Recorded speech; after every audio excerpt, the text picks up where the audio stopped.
A person sits at a desk holding a cell phone and wearing a watch. A laptop, iPad, glasses, and other devices lay on the desk. Figure 1:1 Today's workspaces represent decades of advances in technology. Portable personal computers, cellular communications, tablets, and advances in artificial intelligence have changed the way people do their jobs. Credit, modification of home office computer desk by Pexels/Pixabay CC0. Chapter outline 1. Computing from inception to today. 1.2 Computer hardware and networks. 1.3 The Internet, cloud computing, and the Internet of Things. 1.4 Safety, security, privacy, and the ethical use of technology. WorldCorp welcomes you to your new position within the company, a multinational corporation where the jobs are plentiful and the future is bright. To be successful at WorldCorp, you will need to know a little bit about the computing past and a lot about the computing present. You'll also need to have a sense of the computing future, especially as it pertains to business. That's what this chapter is about. You will also need to know how to perform basic functions at WorldCorp using two major computer programs you've probably heard of: Microsoft 365, or more commonly known as Office, and Google Workspace. The next chapter in this textbook, Essentials of Software Applications for Business, covers the basics of these programs. WorldCorp activities presented in other chapters will lay out specific computing tasks, such as formatting documents, creating spreadsheets, designing online slide presentations, posting on social media, and conducting virtual meetings. Even though the online environment changes rapidly, these are fundamental computing skills that workers need regardless of their level of employment. As you move forward in the text, you will learn more about WorldCorp, its structure, products, customers, and strategies. Learning objectives. By the end of this section, you will be able to explain the evolution of computing in the workplace, explain the rise of computing for personal use, discuss the use of technology in today's workplace, describe key technologies in mobile devices, digital imaging, and gaming, discuss recent advances in technology and related career opportunities. Today's workplace looks very different from the workplace of even a decade ago. Much has changed in the field of computer science and computing in general, reshaping the use of technology at both individual and professional levels. From the early uses of massive, room-sized computers to perform large, complex calculations to today's much smaller, more advanced computers, even one so small it can fit in the palm of your hand like the Raspberry Pi 4 shown in Figure 1. 2. Computing has secured a solid foothold in our everyday lives. A hand holds the inside components of a computer part. The computer component has green, black, and silver pieces in various shapes with white words, images, and numbers on the green base. Figure 1.2 The Raspberry Pi 4 contains the basic components and power of a computer. It can power a robot, smart products, and basic PCs.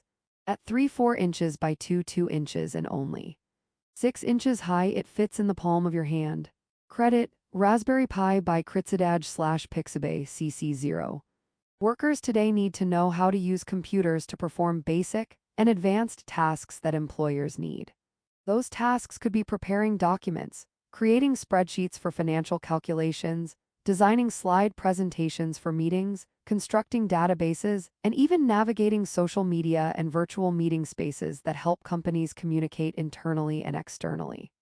This text explores the basic software applications that perform these tasks, mostly through Microsoft Office and Google Workspace.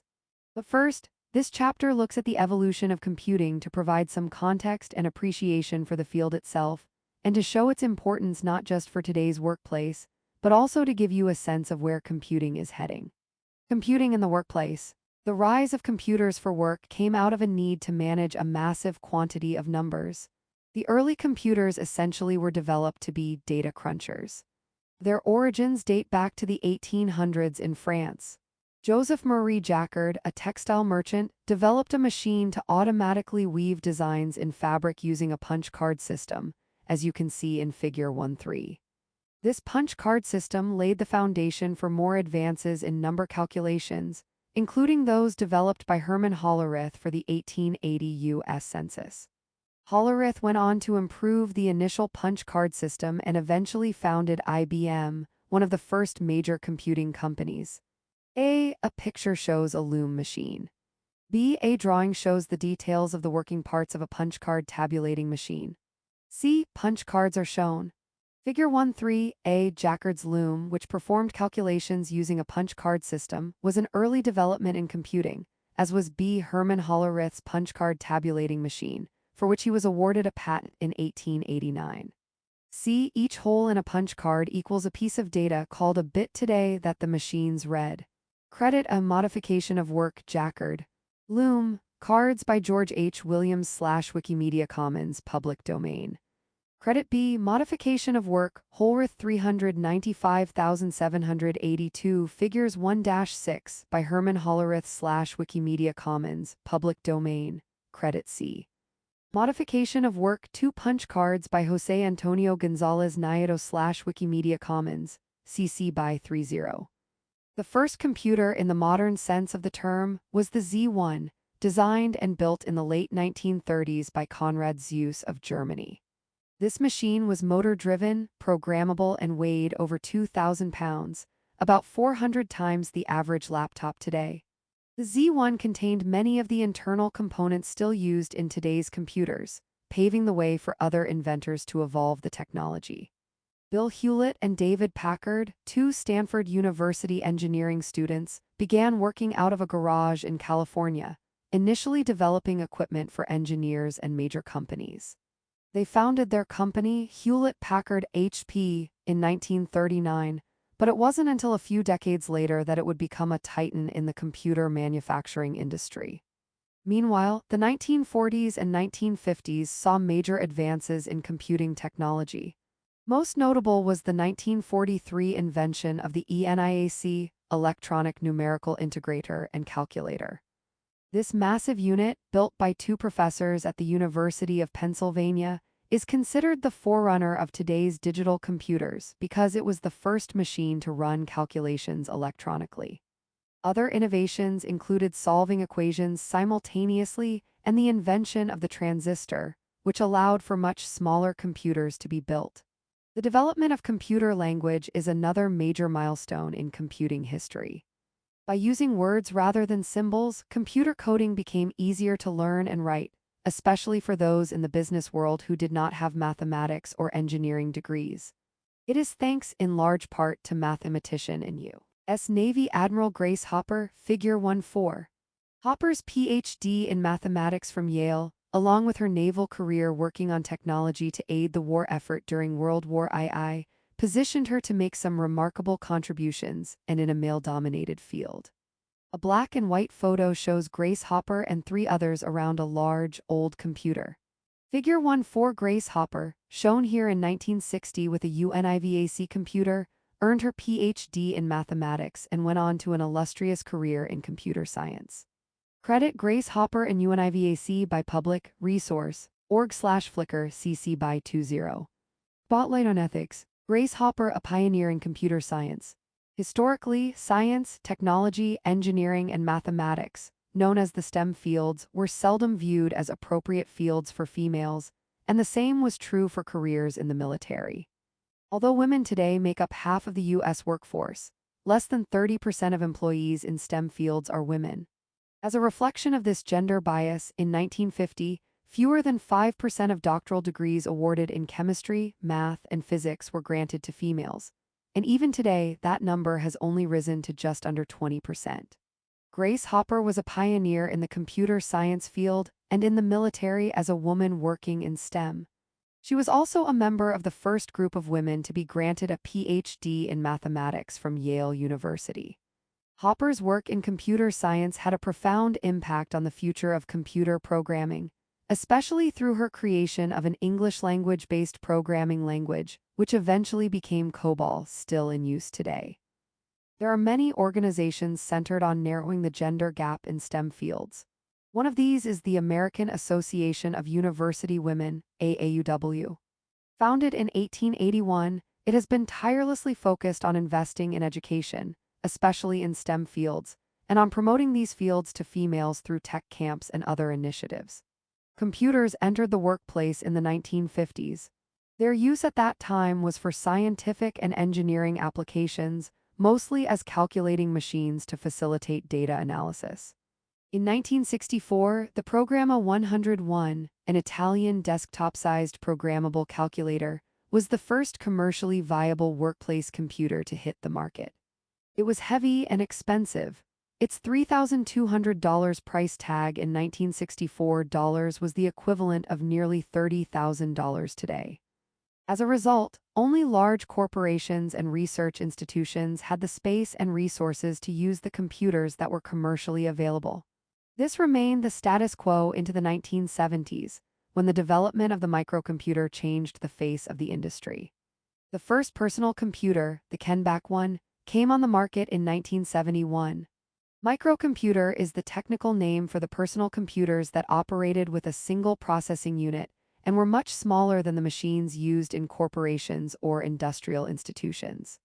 Intel's 1970 invention of the microchip, a group of small circuits that worked together to make a computer operational, was quickly followed by the floppy disk, which allowed for data to be stored and moved easily, developed by IBM engineers, and Ethernet connection capability developed by Xerox.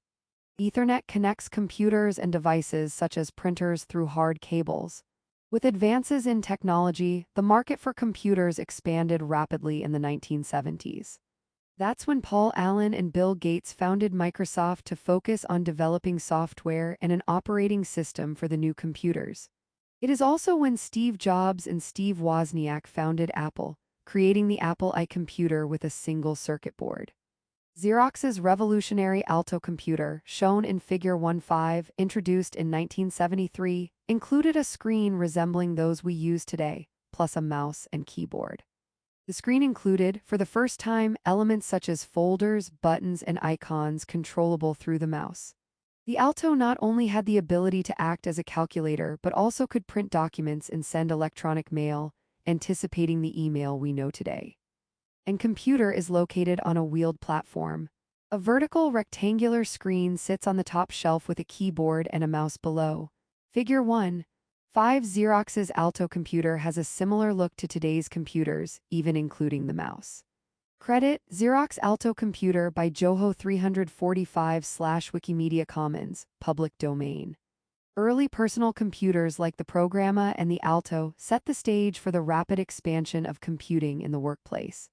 By 1980, there were several microcomputers on the market that made computing more accessible to small businesses and even individuals. Computing capabilities had expanded to include color graphics, spreadsheets, and word processing programs. The market competition between Microsoft, HP, IBM, Apple, and others shaped the industry and our society. In fact, in 1983, Time magazine's cover recognized the computer as Machine of the Year, replacing its traditional Man of the Year. These early computers have evolved into today's laptops, cell phones, tablets, and wearables. These innovations in computing technology have had a profound impact on the workplace.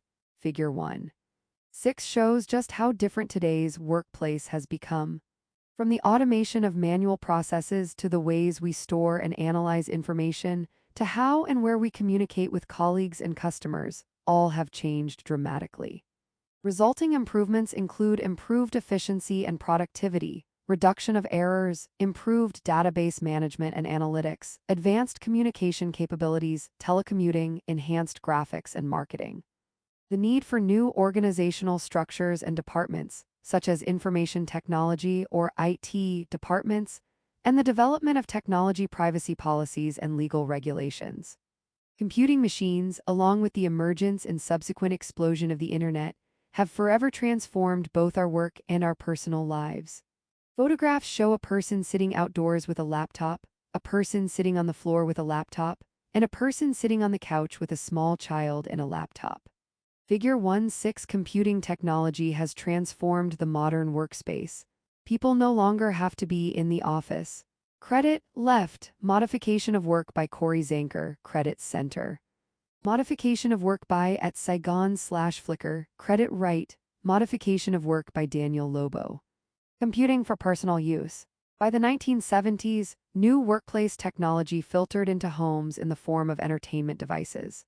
With technological improvements and more accessible prices, the value of a computer in the home to help manage everything from household finances to children's homework assignments was becoming evident.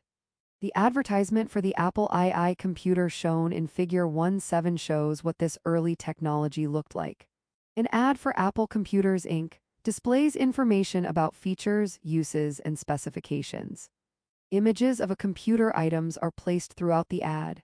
Figure 1.7. This December 1977 advertisement for the Apple II computer touts its uses around the home, such as organizing finances, storing recipes, and gaming. Credit modification of Apple II advertisement deck 1977 page 2 by Apple Computer Inc. /Wikimedia Commons, public domain. In the early 1980s, personal computers were made available to the average consumer through retailers such as Sears and Radio Shack.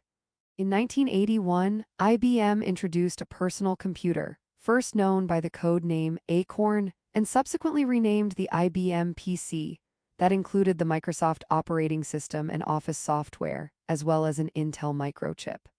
Soon to follow was Apple's Macintosh computer, launched in January 1984, running Apple's own operating system and officially establishing Apple as competitors to Microsoft and the PC. Many of these new designs were streamlined and user-friendly for the whole family. Moreover, the price point made them more attainable for the consumer, though still expensive for that time. Initially, home computers were focused on gaming and entertainment. Figure 1.8 shows what that primitive technology looked like in the 1980s. Classic games such as chess and solitaire were translated into the computer environment, a trend that quickly caught on even with rudimentary graphics and text-based games. These games allowed the user to experience the computer's capabilities in settings far beyond the workplace and establish the personal computer as a technology to support not only work, but pleasure and entertainment, too. An Apple II computer with a large keyboard and green, pixelated images is visible.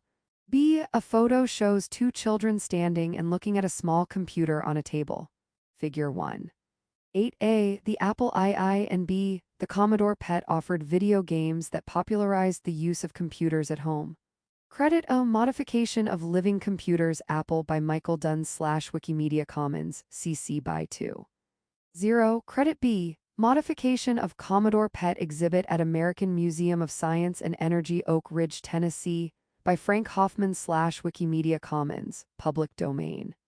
With developments such as disk storage and programming capabilities, the market for personal computers continued to grow. Manufacturing costs decreased with innovations in the industry, and as many producers shifted manufacturing overseas. Although computers evolved into home workstations with capabilities beyond gaming, the home computing trend was slow to catch on.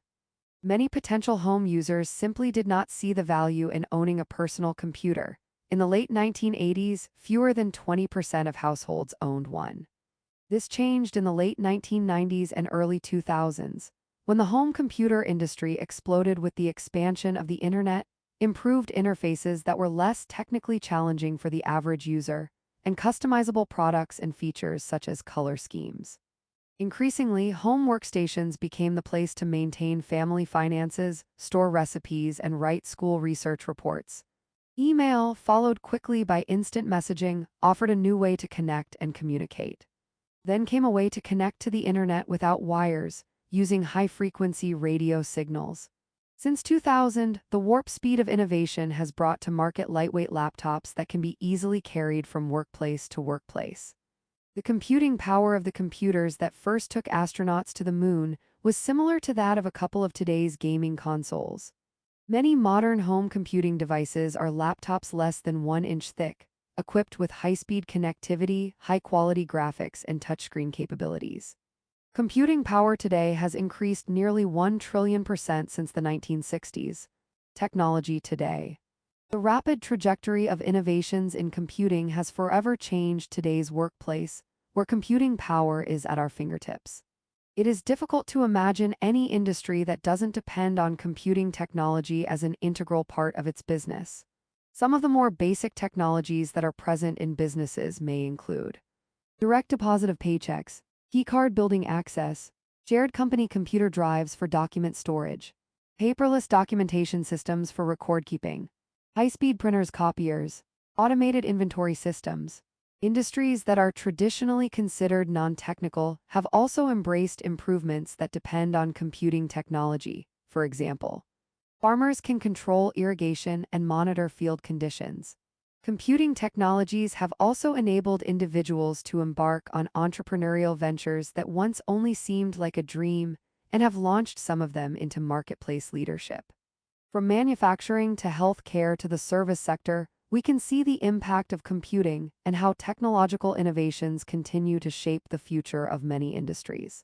For example, consider the auto industry, where advances in technology continue to pave the way for changes in how we drive, safety improvements, and new ways to purchase vehicles. Recent innovations include the introduction of self-driving vehicles, see Google's self-driving car, Waymo in Figure 19, and a vehicle-to-vehicle communication. Cross-communication that allows cars to wirelessly share information such as speed, spatial proximity to other cars or objects, and traffic status, with the potential to reduce vehicle crashes and congestion on roadways. Technology has also created a space for non-traditional car dealers, such as Carvana, that offer an online purchase experience and home delivery. The use of technology in the auto industry can be seen at all stages of the business cycle. A car has Google written on the back and self-driving car written on the front door. A gray, round canister sits on a white framework on the top of the car. Figure 1. 9. Google's Waymo, a self-driving car, can navigate roads, maintain safe speeds, and see obstacles in time to apply the brakes. Credit, Google Self-Driving Car by R. Bode/Flickr, CC by 2. 0. Computing technology has also brought substantial changes to the healthcare industry. Most medical practices and hospitals utilize electronic medical records. These records and the ability to share them across providers have increased the efficiency and accuracy of record management, and have also increased the transparency of information provided to patients and their families and care providers. Performance of surgical procedures has been advanced through the use of visualization technology and robotics. Figure 110A shows a robotic arm used in surgery. More recently, telehealth and virtual healthcare options have grown. Figure 110B shows a virtual telehealth appointment. These options have reduced many barriers, including some financial barriers and transportation issues, for those seeking care for a variety of needs, including mental health issues, child illness, or support for the elderly. This virtual option has not only added convenience, but has also improved communication between patient and provider, increased speed of care, and allowed patients to take a better informed and more active role in addressing their own healthcare needs. And of course, the use of virtual technology for healthcare needs was a lifesaver during the COVID-19 pandemic, when in-person appointments were too risky. A robot with several mechanized arms works on an item on a surgical table. B. A person sits looking at a laptop with a healthcare professional on the screen. Figure 110A. Robotic surgery and telehealth services are two healthcare industry-changing technologies. Credit A. Modification of laparoscopic surgery robot by GPA Photo Archive/Flickr, CC by 20. Credit B. Modification of people on a video call by Anna SHVet/Pexels, CC by 2. 0. With today's available technologies, organizations and individuals alike are continuing to rethink the traditional business model. Many organizations have come to see the value of giving employees the freedom afforded by working from home, and even many industries that had resisted telecommuting learned to incorporate it as a necessary response to the COVID-19 pandemic. Some companies have found that organizational efficiencies can be realized in terms of cost savings, improved employee satisfaction, and enhanced productivity. Other businesses, such as smaller retailers, have shifted more resources to e-commerce. Banks have found innovative ways to connect with their customers using technology rather than through in-person transactions. Still others, such as restaurants, have used technology to deliver their products to consumers in new ways. In Figure 111, customers can order directly through the internet a la Uber Eats or even have their food delivered by robot. A person on a bicycle wears a large backpack with Uber Eats on the back. B. A six-wheeled, small, oval robotic vehicle with flag attached is on a sidewalk. Figure 111A. Uber Eats is a popular food delivery service that is becoming more widely available because of technological advances. B. Autonomous delivery robots are becoming a more common sight on campuses. Credit a modification of Uber Eats bicycle by Yuya Tamai /Flickr, CC by 20. Credit B. Modification of Starship food delivery robot by Kesherjude /Flickr, public domain. Real-world application. Technology in food trucks. Food trucks have been growing in popularity in the early decades of the 21st century. In fact, the food truck industry has grown at a faster rate than traditional restaurants. The availability of technology has helped foster this growth, especially in two areas: point-of-sale (POS) systems and social media marketing. It used to be that food trucks could accept only cash because the registers that could take credit cards did not work on the road. A POS system does even more than exchange money. A food truck can use a POS product, for example, a product called Square, to track inventory and sales, and can even use social media to post messages and to make sales. Our interactions with computing, both at home and in the workplace, rely on interfaces and communications like those you will likely use in this course. Tools for documenting information, analyzing and exporting data, and communicating with others form the foundation of business computer applications. Mobile devices, digital imaging, and gaming. It might be hard to imagine a world without access to information at our fingertips, or for that matter, a world without Xbox or PlayStation. Today, many households no longer have a traditional landline phone, instead relying on mobile devices. It is estimated that less than 10% of homes in the United States have a traditional landline phone. Think about how advances in digital imaging technology over the past half-century have forever changed the way we capture and preserve life's notable moments. Our days are now routinely filled with screens and images. The rise of the computing industry has brought along changes in companion industries that have impacted most of our lives in one way or another. In this section, you will learn about the origins of the mobile phone industry and its evolution into today's diverse handheld computing devices. The rise of the computing industry also led to a new industry, gaming. You will look at how the gaming industry not only changed the face of family entertainment, but also created additional industries and shaped cultures across the world. Finally, you will explore the digital imaging industry, the impact on other fields, and recent technological developments in imaging.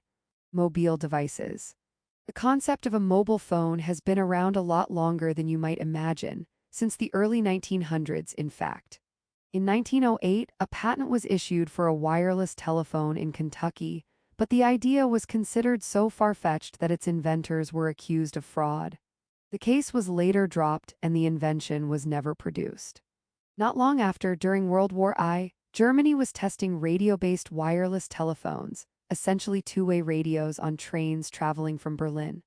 By 1940, this technology had improved, and handheld receivers were widely available and used in World War II, prompting the private sector to use this emerging technology. Figure 1. 12a. Bell Laboratories, founded in the late 19th century by Alexander Graham Bell, was a key player in bringing mobile phones to the public. In 1946, Bell Labs developed a system to offer a mobile phone service in cars. Because of the limited number of channels available, the system quickly reached capacity and was mostly used by taxi drivers and emergency vehicles localized in urban areas. From the 1950s to the 1980s, the technology continued to develop, built mostly around radio frequencies. The first cellular technology using automated cellular networks, called 1G or first generation, was introduced in Tokyo in 1979. It was deployed to other countries soon after and in 1981 reached North America, where it was known as the Advanced Mobile Phone System, AMPS. This led to the launch of the first truly mobile cell phone, Motorola's DynaTAC, in 1983, Figure 1. 12b. With a price point of just under $4,000, the unit was not designed for the everyday consumer. Motorola believed the phone's customers would include realtors and large company executives who could afford the purchase price as well as the $50 per month plan to use the device. But they underestimated the appeal of the cell phone.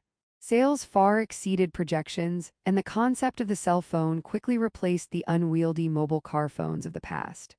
The overwhelming demand, along with advances in digital technology, prompted the migration of the old AMPS networks to a digital format, an effort that began in 1990 and was completed in the early 2000s.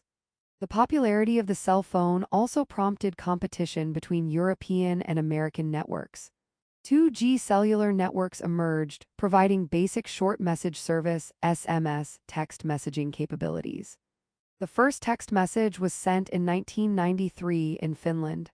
The 2G network had better security than 1G and was also much faster. These changes in network capabilities influenced the development of phone technologies. Although smartphones are seen as a rather new technology, the first smartphone was actually introduced by IBM in 1993. The Simon Personal Communicator Figure 1. 12C looked very different from modern smartphones. Its features included a calendar, address book, and email service. The phone even had a touchscreen. The price point, around $1,000, was high at the time, equivalent to about $2,000 in today's dollars. The device was well received in the United States, where consumers viewed it primarily as a digital personal assistant that just happened to have phone capabilities. Though popular with business executives, the Simon stayed on the market for less than a year and sold only around 50,000 units, but it did pave the way for the smartphones of today. Other notable phone introductions soon to follow were the first flip phone, the Motorola StarTAC in 1997, and the first BlackBerry device in 1999. A green communication device with thick antenna. B, a large rectangular cell phone with long antenna and buttons. C, a long rectangular smartphone with rectangular screen, buttons, and thin antenna. Figure 1. 12A, this two-way wireless communication device was used during World War II to communicate critical information among troops. B, Motorola's DynaTAC was the first mobile phone to use cellular technologies rather than radio frequencies. DynaTAC was marketed toward wealthy business professionals at a price point of nearly $4,000. C, the first smartphone, a personal assistant device, was a precursor to today's cell phones. Credit A. Modification of Babar Radio by Flegvapen Museum, CC by. Credit B. Modification of MF013, Figure 28 by Rosenfeld Media / Flickr, CC by 20. Credit C. Modification of Simon First Smartphone by Mike Mozart / Flickr, CC by 20. As the technology rapidly advanced, 3G and then 4G networks soon followed. This allowed faster speeds as well as streaming services. 4G networks were nearly 10 times faster than their 3G counterparts. With this expanded network accessibility, phones rapidly came to be seen less as a luxury and more as a need. Apple's introduction of the iPhone in 2008 had a major impact on the market. With this introduction came the iPhone operating system, iOS, exclusive to Apple. An operating system is one of the most important components of a computing device.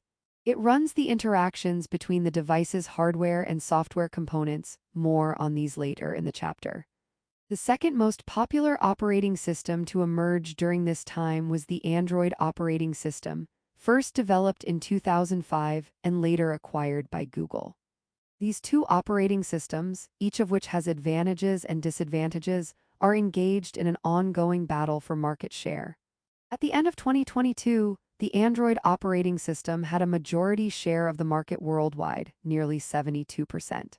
Today, nearly 90% of Americans own a cell phone. Of those, nearly 60% are smartphones. Link to learning. It seems that people are either iPhone users or Android device users, with an unwillingness to shift platforms. Although the two operating systems that run iPhones and Android devices, such as Samsung's Galaxy phones, respectively, have similar performance capabilities, they vary dramatically in terms of the user experience. The proprietary software working behind the scenes also limits the apps or programs that are compatible with each device. Read this article on the differences between Android and iOS to learn more. Which operating system do you prefer? Why? The adoption of mobile phone technology has had a large economic impact in the United States and worldwide, giving rise to new products, cell phone cases, pop sockets, wireless earbuds, screen protectors that did not exist before mobile phones hit the market. Other industries such as clothing and handbags have also been impacted. It's now commonplace for a jacket to have a specific phone pocket, and many handbags and backpacks have slots designed to accommodate most cell phones. The creation of mobile phone apps has developed into an entirely new industry that has created many jobs worldwide. And beyond these tangible effects of the cell phone boom, there have been some significant changes in how we operate in our business and professional lives. About 40% of all business transactions are conducted on a mobile phone device. Companies rely on mobile technology to conduct essential correspondence with their employees and their customers. Gains in efficiency and collaboration across geographic boundaries are now easier than ever. Consumer product companies use mobile devices to advertise in new ways and to expand their market reach. We may use the technology to stay in contact with out-of-town family members, to connect to our bank or our healthcare provider, and to make everyday purchases. Many children growing up today have never had a home landline phone ring or not even heard a dial tone. The dial tone is a sound that indicates that a landline is active.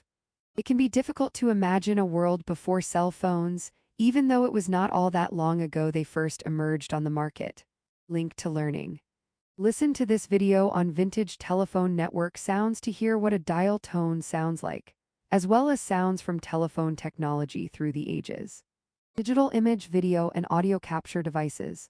Image, video, and audio capture are another area of technological growth that many people now use daily. Photography was invented in the mid-1800s, and it took a century and a half for digital imagery to emerge in 1957. Using binary digits, Richard Kirsch was able to convert a photograph of his son into a digital image using the only programmable computer available in the United States at the time. The photograph was scanned electronically in small squares of the image, now called pixels, and reconfigured using white and black, as Figure 113 shows. The binary data for the image could then be stored on the computer. This development, along with the invention of the microchip, laid the foundation for future work in digital imaging. A black-white fuzzy image of a baby outlined in black is shown. B, the same image from part A is shown, but now the features of the baby are clear. Figure 113. Kirsch took a photo of his son Walden and was able to capture the image digitally using binary digits. Part A shows the digital scan of Walden Kirsch from B, the original photo. Credit a modification of NBS first scan image by Russell A. Kirsch / Wikimedia Commons public domain, credit B. Modification of Walden Kirsch by Russell A. Kirsch Portland Art Museum, public domain. The scientific community, government, and the military soon took notice of the advantages of using the digital approach to capturing images. Beginning in the 1960s, NASA used the technology to transmit images back from space through television receivers. Tech companies created new storage methods, such as saving images to tape. RCA built the photodielectric tape camera for NASA, which was able to store about 120 images on tape, a huge improvement over the long processing times needed for previous digital images. This technology continued to grow over the decades and soon combined with mobile phone technology. In 1997, the first image was taken using a camera phone. Cell phone manufacturers quickly launched new phone models that included cameras, and most of today's devices included digital camera. The 2004 emergence of Flickr, a popular photo-sharing site, as well as the launch of Facebook that same year, provided new ways for people to share and connect via digital photographs. The digital camera revolution transformed how we conduct business and stay in touch with family and friends. The use of webcams and video conferencing technology has enabled many to conduct business across geographic boundaries and to telecommute from home to their job. This has changed the face of the traditional office environment for all industries and parts of the marketplace, such as government agencies, corporations, small businesses, and service organizations. And in many ways, digital cameras have changed our everyday lives. The use of digital cameras has revolutionized many medical procedures and how we interact with our healthcare providers. Digital cameras have enabled us to see space beyond the Earth and Moon. Consumer products can be test-marketed and brought into consumers' lives virtually. Parents have the capability to monitor their babies sleeping in cribs. Doorbell cameras have increased our sense of security in our homes. The cameras we have at our fingertips today have far surpassed the imaginations of the early inventors of this technology. Real-world application, virtual reality and marketing. Virtual reality, VR, refers to a simulated environment that is computer-generated. Through the use of devices such as a helmet or glasses, the user sees a simulated world and is able to move about it visually. Instead of simply viewing the scene from an outsider's point of view, the user is immersed in the actual scene. Companies such as Nike, Wendy's, McDonald's, and Gucci have used VR to creatively demonstrate new products to consumers and to allow consumers to interact with a new product concept. Even small businesses have capitalized on the technology, which enables them to bring ideas in front of consumers quickly without the expense of creating an actual prototype of the product. This concept has application across a wide range of industries, from restaurants to real estate to consumer products, games and gaming devices. Computerized games for entertainment existed long before today's gaming consoles. When computers were starting to gain a foothold in the American household, their primary use was for entertainment. The initial concept of computerized games was centered on taking existing, often traditional games such as checkers and chess, and moving those to the computerized platform. The first video game was developed by an American physicist. William Higginbotham developed the game Tennis for Two in 1958 using an analog computer with an oscilloscope display. This simple invention laid the groundwork for one of the most profitable industries in the world. It is estimated that over 60% of U.S. households today have members who regularly play video games. Technology progressed to the first gaming console, 1967's brown box, and then to 1972's Atari with its popular game, Pong. In 1978, Space Invaders hit the arcade market, a game venue marketed heavily to bowling alleys and retail locations. The arcade craze became a huge commercial success for the game makers as well as the businesses that purchased the games, Figure 114. Motivated by getting to the top of the scoring list, players were readily putting their quarters into the machines. Over the next decade, nearly 24 companies developed arcade games, including the well-known game Pac-Man, which was introduced to the U.S. market in 1981. A group of people are standing in front of video arcade games. Figure 114, the arcade of the 1980s, changed how teenagers spent their time and their money. Credit. The Luna City Arcade by Blake Patterson/Flickr, CC by 20. The decades that followed saw the leap from Intellivision to the Nintendo Entertainment System, NES, and Nintendo's handheld Game Boy device. At the end of the 1980s, Sega emerged as a major competitor to Nintendo. Their gaming system had better graphics and new creative energy, bringing on what would become some of the most popular games of our time, like Sonic the Hedgehog. As new game concepts emerged, controversy over violence in games and other questionable content prompted a government response and the creation of an industry rating system for games. Spotlight on ethics, video games and violence. Early video games were based on traditional board games such as chess and checkers. But over time, with increases in graphic capabilities and new companies coming into the market purely as game developers, new game concepts were developed. At times, these new game concepts contained what some considered to be inappropriate language and situations. The American Psychological Association even considers the playing of violent video games as a risk factor for aggression. The violence in video games prompted a congressional hearing on the matter in 1993. The hearing focused on 3 controversial games: Doom, Night Trap, and Mortal Kombat, the first video game to include realistic depictions of violence. Despite this, the game was allowed to be sold, but a new rating board emerged from the hearings called the Entertainment Software Ratings Board, ESRB.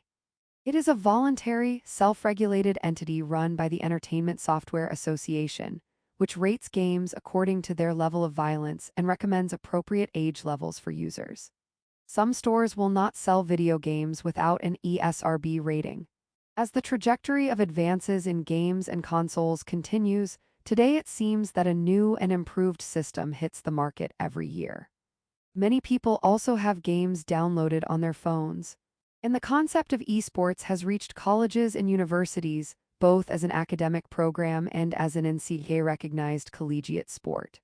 The future of video games seems to be moving in the direction of artificial intelligence, AI, and virtual reality simulations, with both Apple and Google making company acquisitions in that arena.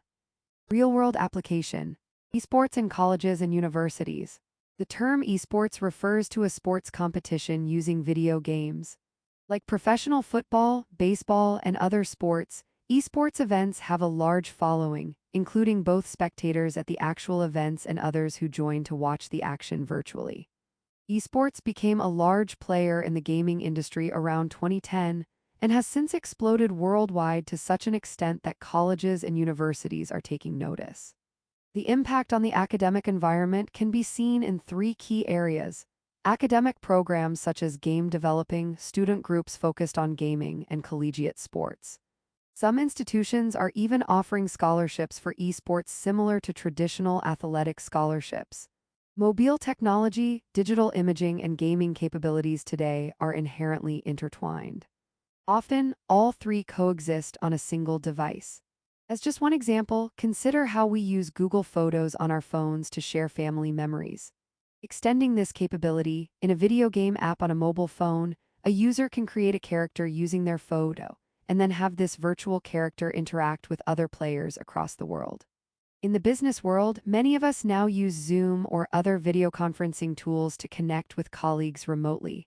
Outside of work, users of gaming consoles can chat with other players through their phones or through the console. Many games today are designed from the start to be played on multiple platforms. Microsoft is even offering mobile phone plans for customers. Each technology has changed our lives, but together their impact has been remarkable. Advances in technology.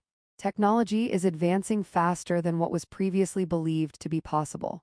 In just a short period of time, we have gone from having no computers to today, where nearly 90% of people in the United States have some access to a computing device. What's also impressive is that 90% of data in the world today was generated in just the last 2 years. Today's 5G technology is 100 times faster than 4G, and the rate of adoption of new technologies has diminished from years to mere months in some cases. As you can see in Figure 115, older technologies such as refrigerators and landlines took decades to reach widespread adoption, with a majority of Americans buying them, while today's smartphones and tablets achieve broad adoption as soon as they enter the market. A graph for years 1890 to 2014 shows speed of adoption of new technologies. B graph for years 1951 to 2016 shows speed of adoption of modern-day technologies. Figure 1. 15a. Historically, the rate of adoption for new technologies has taken decades. B. Now, new products to the market reach more than a 50% adoption rate in just a few years. Credit A and B. Modification of work by our world in data, CC by 40. Computers today typically double their capabilities in less than 2 years. With this in mind, we can expect computing capabilities to continue to increase at a similar rate. The rate of change is increasing exponentially because companies are building on existing technologies. Researchers can take what has worked well to rapidly refine and enhance technologies for innovations and improvements. Additionally, resources from across the world, both financial resources and human capital, are being pumped into supporting these technological advances. To put the popularity of computer technology into perspective, consider how long it takes to get 50 million users for a product. Radio took 38 years after its invention to become that popular, while the hit game Angry Birds needed only about 38 days to reach that milestone. Figure 1. 16 shows some common products and how long each of them took to reach the same milestone. Chart titled How Long to Reach 50 Million Users? X-axis shows years and Y-axis lists telephone, automobiles, electricity, radio, television, internet, Facebook, YouTube, Angry Birds, and Pokemon Go. Figure 1. 16 products are being adopted at a faster rate than ever before. The advent of social media has exponentially increased the spread of some of these later innovations. Data source. Interactive schools, HTTPS, blog, interactive schools. Blog 50 million users. How long does it take tech to reach this milestone? AR/VR simulations. Using digital objects in a real-life picture or scene is called augmented reality (AR). For example, think about the overlays or filters you can put on photos in some social media apps. A mostly simulated 3D environment in which the user can move about visually and interact is called virtual reality (VR). Both technologies have applications in many industries. For example, if you want to try a new style of glasses, you could use AR to see what those glasses might look like on your face. You might use a VR simulation to offer your insight on a yet-to-be-developed product concept. Other applications could be in manufacturing, real estate, medicine, and education. One recent example of the use of VR was seen when the NBA had to cancel games because of the COVID pandemic. To keep fans engaged, the league offered VR passes that enabled ticket holders to attend past games in a VR environment and nearly be courtside for the action. The only equipment they needed was the app and a VR headset. VR headsets are widely available for purchase, typically for under $200. This was a unique use of the technology to keep the audience's attention during a difficult time. Robotics and automation. Robotics should be distinguished from automation, which refers to using computers or machines to do tasks that could be completed by a person. Automation can be quite technical, using computerized technology, or it can be a mechanical process using machines. For example, processing retail transactions, which was once handled by people using pen and paper, is now well automated through the use of a computer. On the other hand, robotics is centered on robotic machines, which are now used in nearly every industry.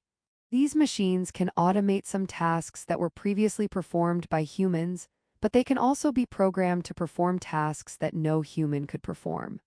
Consider some medical procedures that can now be carried out using robotic machines, but that simply were not possible in the past, such as certain procedures on the brain. The use of robots in the workplace can reduce errors, increase safety, enhance productivity, and reduce time spent on routine tasks for employees. Robotics has been a part of the manufacturing environment for some time. But today we see increasingly unique applications of robotics in the workplace. For example, the University of California is testing a robotic pharmacist, which will perform many of the functions of a traditional pharmacist, such as choosing the correct prescription and dosage. Robots are also being used to keep areas clean and sanitized. In some cases, robots can be used to clean up spills that might otherwise be hazardous to humans. Giant Food Stores is piloting a program that uses robot assistants throughout the store to monitor for spills and potential hazards in the aisle. Drones, a kind of robot, are used in some military applications, and the use of drones is being tested for package delivery. Finally, robots can be used to find and rescue victims in disaster situations where it might be too dangerous to send in typical emergency personnel. Nanotechnology. Another advancement in technology is nanotechnology, which entails changing individual molecules to produce different properties or attributes. It can be applied to a wide variety of fields, including engineering and chemistry, as well as to medicine and consumer products. The U.S. National Nanotechnology Initiative was launched in 2000 to manage research and development in the field, and the first academic program centered on nanotechnology emerged by 2004. At that time, the technology was being heavily tested with consumer products. Nanotechnology has been used to make golf balls go straighter, make car bumpers more dent-resistant, and give cosmetics and lotions deep skin-penetrating properties. With nanotechnology, drug delivery to patients can be better targeted and controlled. Filters made using nanotechnology have been used to filter drinking water sources in countries such as India. In agriculture, nanotechnology has improved yields with the use of soil analysis and targeted fertilizer applications. Nanotechnology can also be used to better combat air and water pollution through increased filtration efforts. Research into nanotechnology possibilities continues to expand. Wearables. A wearable is a device that uses computing technology to collect and receive data via the internet. You may already be using a wearable technology device, for example, a smartwatch. Using similar technology to a smartwatch, Motive has developed a ring that can track fitness goals and sleep cycles. As Figure 1.17 shows, you would never know it was a smart ring from its outward appearance. Other wearables include heart rate monitors and a medical alert device. These devices can be worn, incorporated into apparel, or even embedded into the skin. The military is even considering using embedded wearables to keep track of troops. Some cutting-edge wearables are centered in the medical industry. For example, a wearable has been developed that can detect early signs of breast cancer. A left hand is shown with a black, large ring located on the ring finger. On the right, a hand is holding a cell phone showing health tracking information on the screen. Figure 1.17. The fitness tracking ring is a new take on the fitness tracker. It can track activity and sleep cycles and send the information to your smartphone. Credit: left hand with Aura smart ring on finger, right hand shows phone with the Aura app's energy and activity statistics. By Marco Verch/Flickr, CC by 2.0. Some professional athletes use wearables to improve performance and track incidences of concussions. Wearables for children are becoming more popular for location tracking. The possibilities are endless. It is estimated that there are nearly 1 billion wearable devices active globally, over 50% of which are smartwatches, and about a quarter of wearable users wear the device while sleeping. Revenues in the industry are nearly $10 billion in the United States. Wearables are now also being used for ticketing purposes at concerts and amusement parks. Link to learning. You may have a smartwatch or use a fitness tracker when working out. These are commonplace wearables in today's society. But where is the industry headed? Wearables have been identified as an area of growth in the economy. Many tech companies are focusing on innovative ways to incorporate internet-connected devices in different settings, as illustrated in this article on the wearable tech of the future in time. You may be surprised to discover just how futuristic they are becoming. Smart spaces. An internet-connected space, office, home, car, or building that incorporates technologies that can be controlled from the internet, is called a smart space. In homes, we see products centered on convenience, security, and comfort. The goal is to improve your life without interfering and creating a nuisance. For example, you can have a thermostat that enables you to control the temperature in your home from your phone, even when you are not at home. You can have a device that switches on the lights or the TV when you verbally ask it to do so, or home security lights that come on for your safety as you approach the front door. With products such as Google Home Smart, shown in Figure 1.18, a virtual assistant that is connected to the internet, all members of the family can control many devices. If you have your devices synced to one another, you can even have Google Home tell you your calendar appointments for the day or set reminders and alarms. A white and gray tube-shaped device connects with drawn lines to icons of a house, stove, microwave, clock, washing machine, gears, television, light bulb, power button, plug, lock, and laptop. Figure 1.18 devices such as Google Home Smart are creating smart spaces that are able to be managed from remote locations, such as the workplace. Credit: Home Automation 22 by Mike McMarketing/Wikimedia Commons, CC by 2.0. Similar technologies can be employed in the workplace. Smart offices buildings can be equipped with many of the same technologies, a good strategy for managing utility costs and adding convenience for employees. Smart offices can make employees more productive by giving them more time to focus on creative and strategic tasks, as opposed to more routine and mundane responsibilities such as sending invoices or even turning on the office lights. Job satisfaction can be increased by giving employees more control over their workspaces. A unique application of the technology is its use in schools, which is being piloted in Texas with a partnership between two private companies and Microsoft. They are equipping schools with a variety of connected devices centered on security and communication in an emergency. These devices can communicate internally during an emergency, such as a fire, and can also communicate externally with first responders and police. There are some challenges in the smart space industry. Many concerns arise about the invasive nature of some of the connected devices, including concerns about recording personal information, governmental monitoring of the information, and the usage security of the data collected. Another challenge is educating consumers on how to use the equipment and its capabilities. Finally, the price point is high for some of these devices because many are still rather new to the market. AI and machine learning. Using computers, robots, and machines to mimic the human brain is called artificial intelligence, AI. From problem solving to perception to learning, the goal is to reduce errors and minimize human biases and emotions in the process. In machine learning, a subset of AI, an AI device learns on its own, gathering data and using that data to continuously refine and learn about the system and its usage. Speech and image recognition are two examples of AI. Another example is a robot vacuum cleaner, where the AI system uses a computer and the data it collects to know where to clean in the home. Figure 1.19 shows the popular Roomba vacuum. Still another example is seen when websites show recommended products for you based on your prior searches. The device learns your likes and dislikes based on your clicks and other related data. A small black and silver circular robot vacuums a floor. Figure 119 AI in the home can take over inconvenient or repetitive tasks such as cleaning. Credit. iRobot Roomba 870 by Carly's Dambrin/Flickr, CC by 20. In a more large-scale use of AI, for quite some time airlines have made use of autopilot features including robotics, image recognition, and GPS to fly and navigate an aircraft.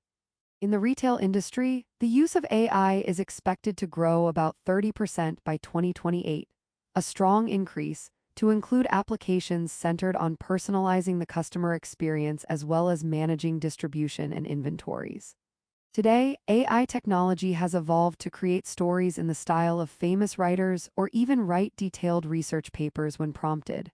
Workplace and career implications. Technology in the workplace has made processes faster and more reliable, increased collaboration, made it possible to work from anywhere, and overall changed the typical office culture. The adoption of new technologies in the workplace has some distinct career implications for individuals, while organizations need to figure out the best mix of humans and technology to allow the business to thrive. The idea that technology eliminates jobs is a myth. Technology introduced into the workplace is intended to help employees do their jobs better, not to replace jobs. But this does mean that employees may need to shift from more traditional tasks to tasks that are more technology-driven. For example, an employee in the human resources field may have spent hours sifting through resumes for contact information to schedule interviews. With technology, this process can be automated, freeing up time for the employee to focus on more meaningful tasks such as interviewing candidates and decision-making. In a manufacturing environment, technology can enable employees to focus on process improvements and problem-solving rather than working with repetitive tasks on a production line. These changes affect our future educational and training needs. Some jobs that require a lower skill base have been replaced with technology. Additional training may be necessary in areas such as troubleshooting technology in the workplace. The shift for employees today is toward capitalizing on brain power, reserving human capital for the complex, multifaceted tasks that technological advances cannot tackle. Therefore, training and education in critical thinking, communication, problem-solving, and teamwork skills are a necessity. These skills are of value at all levels within an organization. Jobs in the technological fields are expected to grow. However, an emphasis will be placed on the essential skills of communication, fostering cross-functional collaborations, and creative problem-solving that cannot be replicated by technology. Real-world application. Changing careers. Facing a career change, whether voluntary or not, can be a scary proposition, especially if you have been in your current position for some time. With changes in technology, many people will face decisions regarding their career direction, either needing to change focus within their current industry or, in some cases, pivoting to an entirely different industry. Here are some tips to consider when you are facing a career change. Identify areas where you can further develop your technological skills. Use your network to find out about job opportunities. Take a certification course for a particular computer program or a class on enhancing your public speaking skills. Reach out to your network, either social media or sites such as LinkedIn, to make people aware that you are interested in a new opportunity. It is important to take the time to find the right opportunity and then to take small steps to get where you want to be. Think about your long-term goal. Do your research by interviewing those in the industry you want to be in, or utilize a job coach mentor to assist in your journey. Would you consider a career change? Why or why not? If so, what strategies will you use to make the transition easier? Importance of lifelong learning. To protect your job security in the workplace of the future, you will want to demonstrate to your employer that you are committed to lifelong learning. With the rapid acceleration of technological change, some employers today are actively seeking employees with a lifelong learning mindset. Lifelong learning requires continuous self-improvement and education, the motivation to be a continual student. It often occurs outside a traditional educational system and includes both informal channels and formal ones such as corporate training programs. Employee development is a core part of many human resources departments within organizations. Mandatory training or education may be required for your position, or voluntary opportunities may be offered to employees. Taking the initiative to learn and adopt new workplace technologies can be both professionally and personally fulfilling. There are some strategies you can use to help further a lifelong learning mindset. First, understand your personal interests and set some goals that align with them. Lifelong learning does not always have to incorporate building skills or knowledge applicable to the workplace. It might be centered on something you enjoy in your personal life. For example, suppose you really enjoy genealogy and local history.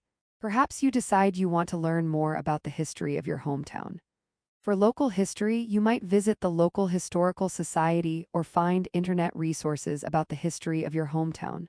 Then, you can determine how you might incorporate this desire for learning into your life. Will you do something related to your personal learning goals once a week? Will you share your new knowledge with coworkers, friends, or family? Or maybe you can find a way to utilize the new information in the workplace or the community. There are many ways to incorporate a lifelong learning mindset into your life. Regardless of your approach, the lifelong learning mindset can be advantageous from both a personal and a professional standpoint. Learning objectives. By the end of this section, you will be able to explain the components that make up a computer, describe how computers process and store data, discuss what networks are and how they function, understand how to maintain and clean computer components. You do not need to know how to build a computer from scratch to effectively use a mobile device or other computing technology. However, a basic understanding of how computers operate can help you troubleshoot problems, and with some knowledge of computer terminology, you will be a more informed consumer when you are making technology purchases. Although there are technological and programming differences between computers, tablets, gaming consoles, and mobile devices, all are built around the same basic technology. This technology has evolved through innovations in the field to offer users enhanced features, reduced costs, and increased operating speeds. This section will cover some basic aspects of computing. These concepts will give you a broader understanding of the technology you are using beyond simply operating the computer or tablet for personal or work tasks. What is a computer? Although today's computers look and behave differently from early efforts, they include the same core features. A computer is simply a programmable machine that can execute predefined lists of instructions and respond to new instructions. A very large computer called a mainframe is capable of great processing speed and data storage. Mainframe computers today typically function as servers. Servers are powerful computers that act as a central hub of the technology needs for the organization. Servers support data storage, sharing of computer programs, and hosting websites. Another name for a computer program, language, or set of programs with the end goal of converting data into processes and actions is software. Software, such as Microsoft Word, allows the user to interface with the computer. Accessories such as a keyboard, mouse, printer, and monitor are called hardware.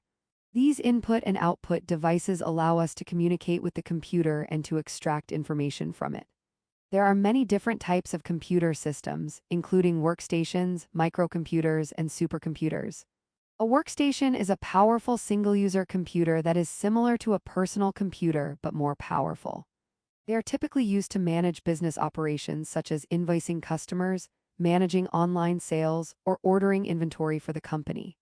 A mini computer is similar in power to mainframe computers, but as the name implies, is much smaller in size and can be used in mid-size organizations that need more power than what a typical personal computer might provide. A supercomputer is extremely powerful and has the fastest processor available. These computers can be used to process highly complex scientific data at fast speeds. Computers are hard to get away from there in all kinds of everyday devices. Appliances, cars, watches, and even the heating and cooling systems in our homes incorporate computer technology that enables us to send and receive information from these devices. Today's smartphones are essentially mini computers. How computers work. Most computers consist of a few basic elements. The motherboard is the hardware that runs communications for the computer system, Figure 1.20a. It sits within the system unit, which is the container that houses most of the computer's electronic components. The central processing unit, CPU, contains a single chip called a microprocessor, the brains of a computer system. A microprocessor, Figure 120b, consists of a control and what is known as an arithmetic logic unit, which performs math and logical operations within the computer system. A photo of a computer motherboard, various pieces in different shapes, sizes, and colors. B photo of a silver rounded square computer piece nestled in a dark square piece. Figure 1. 22 essential components of a computer's inner workings are A, the motherboard, and B, the CPU's microprocessor. Credit a modification of green motherboard by Pixabay/Pexels CC0. Credit B. Modification of Intel Core 2 Duo E6750 by now Iazuka/Flickr CC by 20. Personal computers and devices. Numerous types of computers and devices are available for business or personal use today. A personal computer (PC) is a microcomputer that is suitable for individual use, including a desktop computer, laptop, tablet, smartphone, and wearable device such as a smartwatch. Desktop computers are personal workstations that you set up at a fixed location, such as a desk. They are typically equipped with a tower, where components such as the motherboard are housed, a monitor, and other peripheral accessories such as a keyboard, mouse, and printer. Laptops are portable and lightweight, small enough to fit into most briefcases. The computer and monitor are combined, and peripheral accessories are optional. Tablets, such as the Kindle, are smaller than laptops and have less functionality but are still very powerful, with many features that support everyday personal use. They are even more portable than laptops, and their touch screens, which don't require a mouse, are their distinguishing feature. Operating systems. As stated earlier, a computer's operating system is software that is essential to all functionality and use of the computer. It controls the computer's activities from memory to processes and ensures that hardware and software components can speak to each other. It provides the interface necessary for humans to communicate with the computer and all its components. Here is where the big players enter the computing scene: Microsoft Windows, Apple macOS, and Google's Android OS, to name a few. Linux, an open-source operating system, is also used, but used more in large mainframe computer systems and servers. As an open-source operating system, the computer code can be modified to meet the needs of the users. You will typically interact with Windows and Apple macOS on a laptop or tablet. The programs that we discuss in this text, such as Google Sheets and Microsoft Word, use their respective operating system. The Android and iOS operating systems are used for mobile devices. You are likely to see these operating systems in use daily, both in the workplace and in your personal life. Information processing, storage, and memory. Businesses take great care in procuring computers that can handle the work that needs to get done. Before selecting computers, they'll investigate some basic functions that have to do with how fast the devices process information and how well they store data. The information processing cycle is the sequence of events involved in processing information: input, processing, storage, and output. Input consists of entering the data and information into the computer system. Processing involves a series of operations performed by the computer to organize, interpret, or otherwise make use of the information input into the computer. Output entails viewing this processed information in a way that makes sense to the user, either through the monitor or as a printout. Finally, storage is the process of saving information into the computer for future use. There are two types of storage: primary storage and secondary storage. Primary storage refers to temporary files that are available only when the computer is on. Primary storage is also known as short-term memory or random access memory, RAM.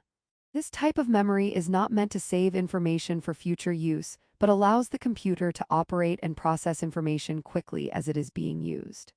Secondary storage is considered permanent storage on a computer system or removable device, such as the old floppy disks. You may also be familiar with another type of memory, cache. The computer's cache holds data that can be retrieved quickly, often including downloads from websites or other information that can be used to load websites faster. The cache operates in the background to help the computer operate more quickly. A hard disk is considered secondary storage where users can save files and retrieve data and programs.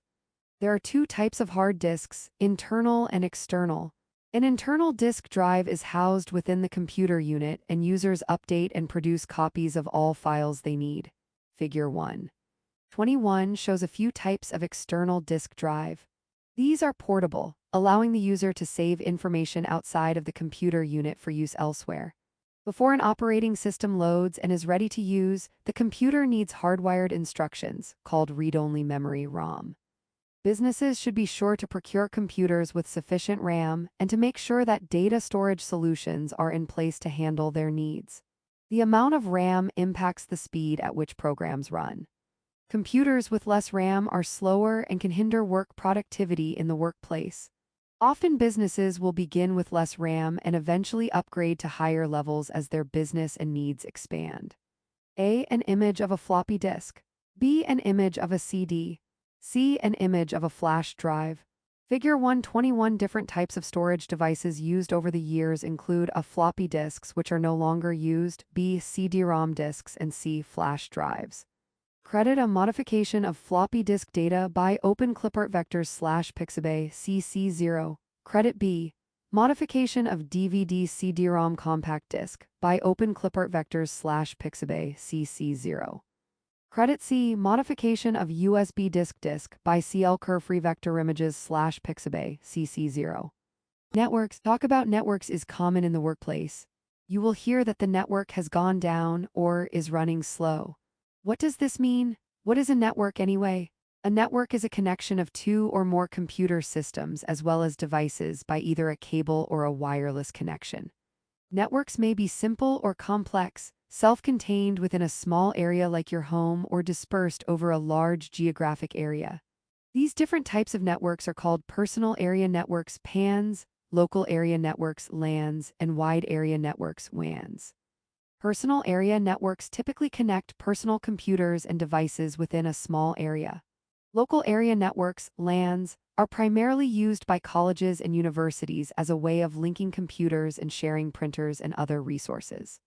Wide area networks (WANs) allow access to regional service providers and span distances greater than 100 miles. The Internet is a wide area network. Network hardware. In order to function properly, networks depend on a router. These devices perform two functions. They direct the data traffic, so to speak, from one network to another, and they allow multiple computers to use the same internet connection. Routers can vary in shape and size and also by performance. Switches coordinate direct flow of data between components. Gateways are devices that allow one local area network to be linked to other LANs or larger networks. The purpose of a hub is to send a received message to all connected devices rather than just the intended ones. Network servers. A client is a device that requests and uses resources available from other devices on the same network. For example, if you use a computer at your local library or a computer located on your campus, you are using a client device. In the workplace, the computers that employees have at their workstations are often connected through the network and are clients to that network. A server connects devices and allows for resource sharing across the network. Servers may have different functions. Examples are application servers, communication servers, database servers, file servers, print servers, and web servers. Network adapter cards connect computers and devices to a network, enabling the sharing of hardware, software, and data across the network. The network adapter card connects the system unit to the network via a network cable. These cards used to be purchased separately in the early days of personal computers, but most computers today come with integrated cards embedded in their motherboard. The devices sending and receiving data are identified by Transmission Control Protocol Internet Protocol (TCP/IP), which organizes the information into small packets for transmission through the network and across the Internet. One of the most widely used Internet protocols used for web traffic is Hypertext Transfer Protocol (HTTP). HTTPS is a more secure protocol than HTTP for users and website owners alike, because users' information is protected with a pass safety inspector embedded within the protocol. Before exchanging confidential information, such as credit card information online, users should always verify if the website begins with HTTPS. And even with this safer and more secure connection, you should always be cautious when sharing information. Secure File Transfer Protocol (SFTP) is a secure version of File Transfer Protocol. It provides a secure connection for transferring files. User Datagram Protocol (UDP) is a communication protocol that works across the Internet for time-sensitive transmissions such as video playback. Its main goal is to speed up communication by establishing connection before data is transferred.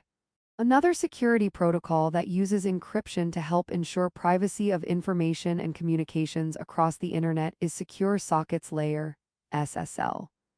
Cybersecurity is a major concern of computer users, both personally and professionally.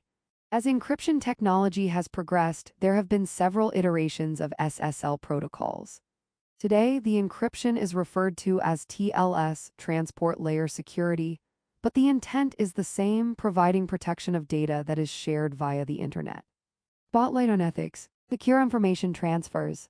One of the most common types of cybercrimes is identity theft, which occurs when a hacker steals an individual's identity for economic gain. The increase of hackers, individuals who gain unauthorized access to computer systems in an attempt to steal someone's information, has become a major issue and has led to the development of such software programs as Norton Antivirus and LifeLock to protect consumers' identities. Another major safety concern when using computers is the existence of malware and viruses, software that can damage or slow down a computer system by opening an insecure portal into your computer. Malware can also damage files and allow hackers access to files and information stored on your computer. Depending on how these programs are written, they may only damage the computer that initiated the virus malware, or the malware may flow throughout networks by attaching itself to other files that are exchanged across the network. Users should be very careful when opening files sent to them in email or when clicking links to unfamiliar websites. Phishing scams are very common. These are attempts by hackers to gain access to your personal information, such as the credentials you may use to access financial and other sensitive accounts.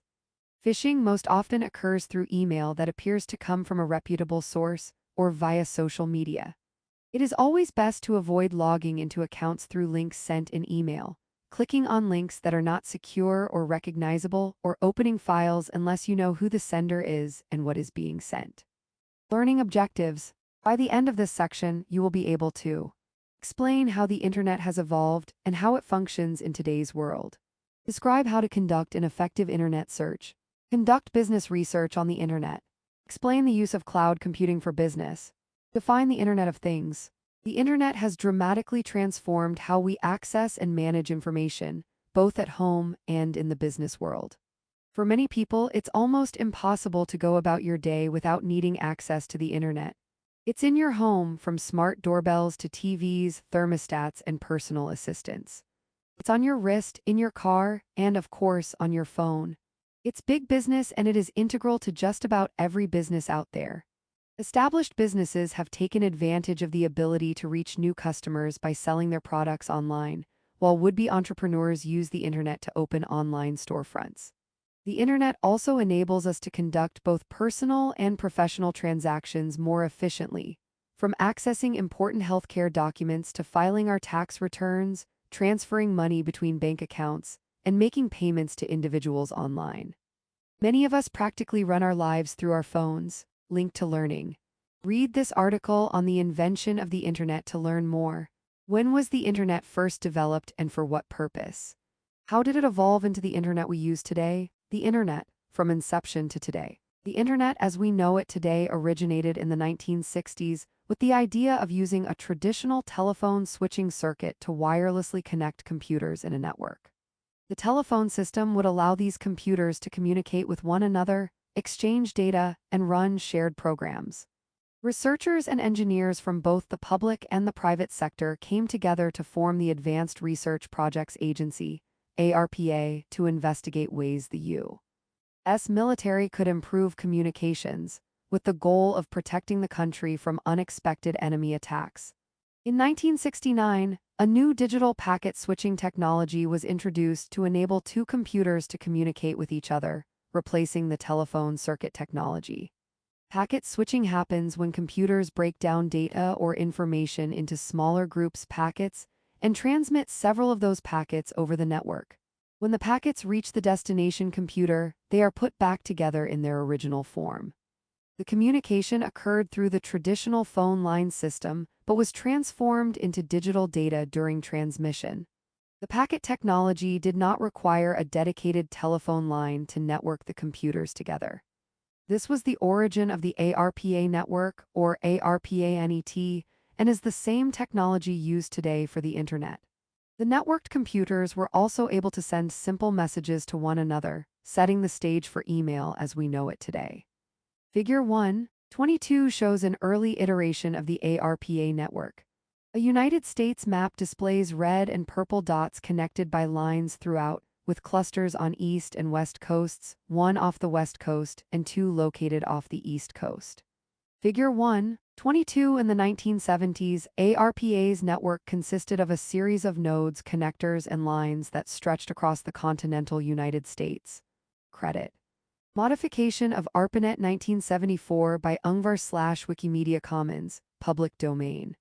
In less than 5 years, the network expanded to include 30 different organizations and institutions across the world, and by 1975, ARPA determined that it needed to establish standards for consistency. These rules helped ensure that the interconnected network, or internet, was secure and efficient. The Transmission Control Protocol Internet Protocol, TCP/IP, was established to standardize the computer language used between the computers in the network. With these rules, a unique Internet Protocol address, IP address, allowed users to determine the geographic location of any computer on the network. The IP address was also used to direct the transmitted information to the appropriate destination. Because the IP address is a series of numbers and decimal points that can be hard to remember, the Domain Name System, DNS, was developed in 1983 to convert IP addresses into simple names. The DNS thus became the phone book for the Internet, enabling users to send a message using their name, the symbol @ and the location of the computer as identified by its domain name. With the DNS, the foundation of the World Wide Web (WWW) was put into place. The term Internet simply refers to the interconnected computers, a network that now extends across the world. The WWW is the content that has been collected over the Internet and is available online. By 1981, the network had grown to over 200 hosts. The first domain name was registered in 1985 to a computer manufacturer. By the mid-1980s, scientists and researchers across the world were working on computer networking technology. With the success of the ARPANET, the ARPA group was charged with working on other, more cutting-edge projects. The ARPANET-connected organizations were predominantly government entities or educational research centers. The system was not available for commercial or personal use. Consequently, the project was moved to the U.S. Department of Defense, where the network continued to expand through various branches, including NASA and the National Science Foundation, NSF. In 1985, the NSF created the structure for a supercomputing center to connect colleges and universities, research centers, and regional networks. By the end of the 1980s, this network had grown to over 30,000 hosts. As a result, ARPANET was decommissioned in 1990. In 1989, the first dial-up Internet Service Provider, ISP, was established, allowing commercial access to the Internet. The term dial-up Internet emerged to describe how users would use existing telephone technology to dial up Internet access through a specific provider. Because the Internet was established primarily for military use, access to the technology was highly restricted, limited to specific uses such as research. By 1992, Congress had allowed the NSF to grant some access to the network for uses beyond education and research. Then, in 1995, all restrictions on non-commercial uses of the Internet were lifted. In these early days, a good deal of computer knowledge was needed in order to use the network, so the Internet was not yet part of mainstream life. But that was about to change. In 1990, Hypertext Transfer Protocol, HTTP, Hypertext Markup Language, HTML, and the Uniform Resource Locator, URL, were developed to give the average person access to the web of information. This really was the birth of the World Wide Web. HTML provides the structure on which web pages are based. It is a series of commands that describe attributes such as the font size and background colors of the displayed page. The Uniform Resource Locator, URL, is an address similar to a postal address that directs the user to a unique location or page on the World Wide Web. These two developments, along with the milestones shown in Figure 1.23, made the web less technically complex and easier for the average person to navigate. People soon began to see the ease with which web pages could be created. In 1993, the first user-friendly web browser, Mosaic, came on the scene. A web browser provides the interface that you can use to search for the information stored on the www. Mark Andreessen, a student at the University of Illinois, developed it. One key feature of Mosaic was the ability to include images as well as text on a web page. Other features included buttons to select for navigating the page, the ability to include video clips, and hyperlinks. A hyperlink is a link that can take the user from one web page to another just by clicking the highlighted link. Initially available as a free download, Mosaic quickly caught on and evolved as more users came on board. Prior to Mosaic, fewer than 200 web pages were available, but in just a few short years by the late 1990s, that number grew to more than 100,000. After graduating, Andreessen formed Netscape Communications and would eventually launch Netscape Navigator, which would grow to over 10 million users globally in just 2 years. Microsoft was quick to respond with its browser, Internet Explorer, which was bundled with the Windows operating system. Image titled Key Layers of the Internet in middle content, search engine, browsers, World Wide Web, Internet, network, computers. Side columns, early milestones and milestones. Side columns include years and information. Figure 123 major milestones in the creation of the Internet came in layers. Link to learning. HTML is used to create web pages. The information is contained behind the scenes and is used to format text and the layout of the page. Read this article about HTML and the process used to learn more. Watch this video on how HTML is used to build websites to learn more. By 1998, some big tech names established themselves as internet-based businesses: Hotmail, Amazon, Google, eBay, and Yahoo.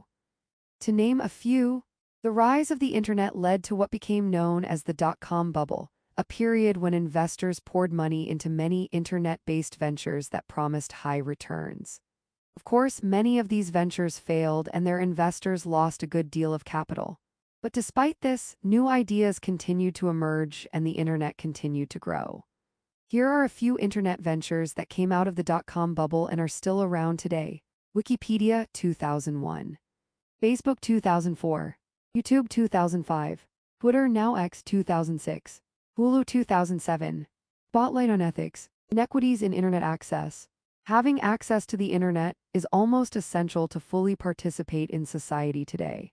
In some instances, without the internet, even routine tasks can seem impossible. For example, some companies can be contacted only via the internet, so you may need internet access to even apply for a job. Because of the global nature of the internet, it might be assumed that everyone has access in some way. But even in the United States, there are large disparities in access to reliable internet connections. In today's electronic world, this is furthering the gap between economic, racial, and ethnic groups, age groups, and socioeconomic groups. It is estimated that on average, nearly 15% of households in the United States with school-age children lack access to the internet. But in rural or low-income areas, this percentage could be much higher. Governments are introducing initiatives to make the internet more accessible to all, often through partnerships with technology firms.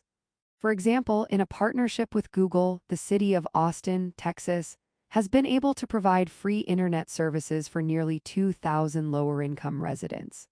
As early as 2006, India established internet access in its rural communities through the use of kiosks. These are just a couple of examples of the efforts worldwide to make the internet more accessible for all. Using the internet. Using the internet today is much simpler than it was even as recently as 5 years ago. It simply entails going to the web browser of our choice and clicking the mouse to launch it. Common browsers in use today include Google Chrome, Apple Safari, Microsoft Edge, and Firefox. The browser, once opened, will take you to where you want to go online. You can go directly to a web page by typing its URL in the navigation bar at the top of the browser. However, many browsers have a default search engine that will automatically launch when you open the browser and will allow you to search the internet for content you want to locate or research. Chrome, for example, will automatically navigate to the Google search engine when you open the Chrome program. Most browsers include a bookmark feature, and it may be helpful to bookmark favorite pages that you visit frequently or want to remember for quick access later. With Chrome, you will see a star on the right-hand side of the URL to select to bookmark favorite the page. Figure 124 shows these buttons. www.google.com is visible in the navigation bar. A blank star in the upper right corner. Google is in the middle of the page. A blank search bar is open in the middle.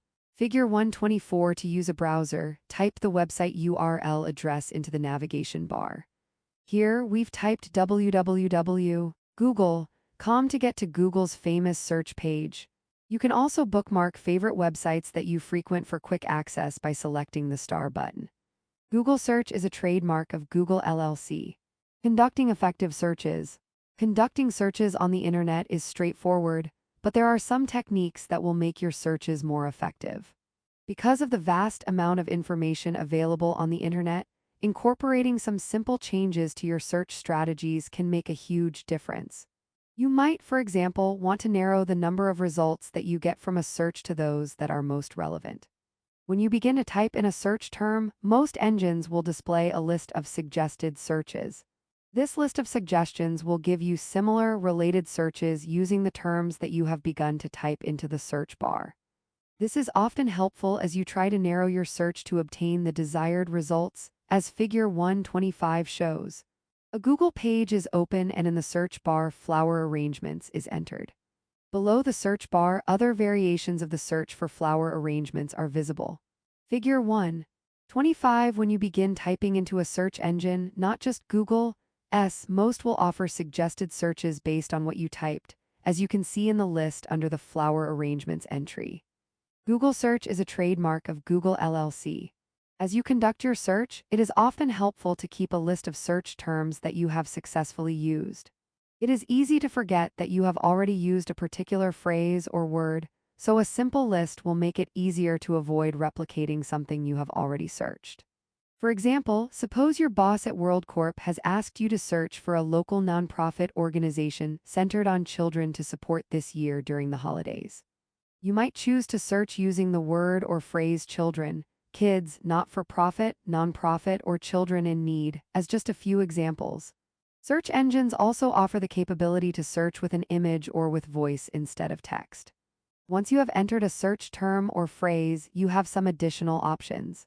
For example, you can restrict the search to a certain date range or a certain location, or you can change the search to focus only on shopping related to your search term. See Figure 126. Keep in mind that once you reach a website, you will often find a search bar within the website itself.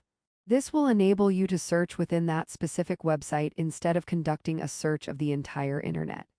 A little trick for searching on a page is to use the Control key and the F key at the same time, Control plus F. When you press these two keys at the same time, a search window will appear that allows you to search on that specific web page. Mac tip: to search within a web page on a Mac, type Command plus F. Flower arrangements near me shows in the Google search bar. 3 websites are shown below with images.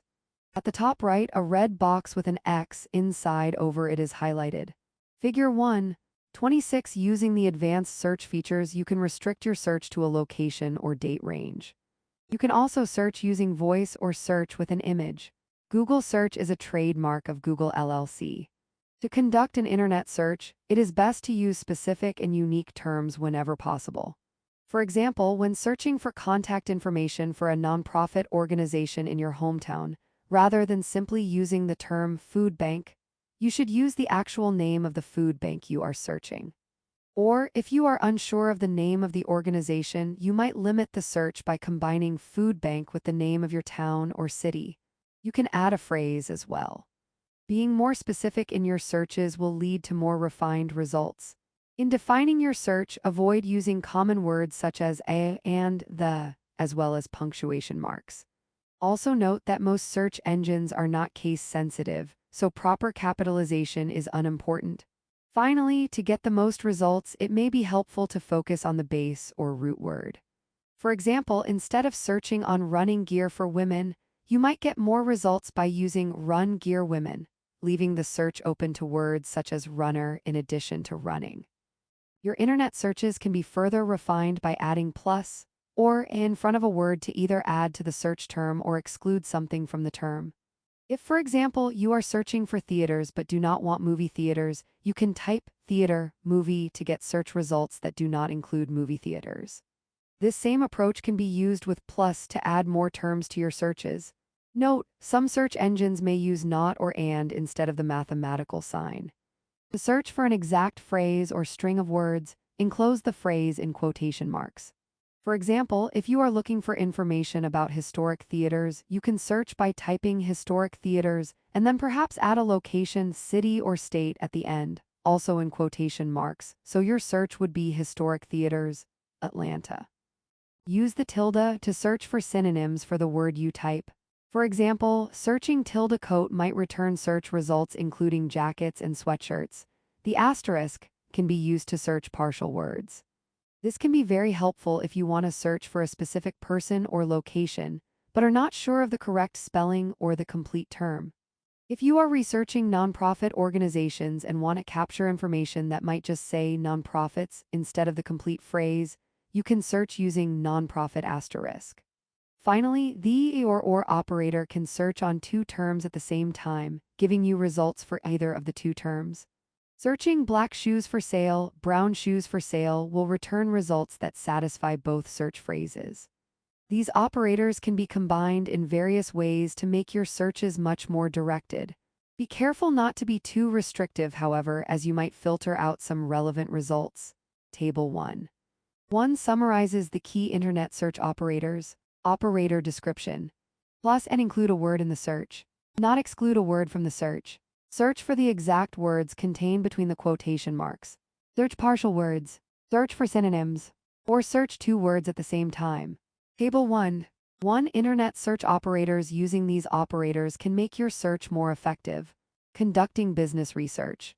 Conducting business research via the internet enables you to access information quickly at little or no cost.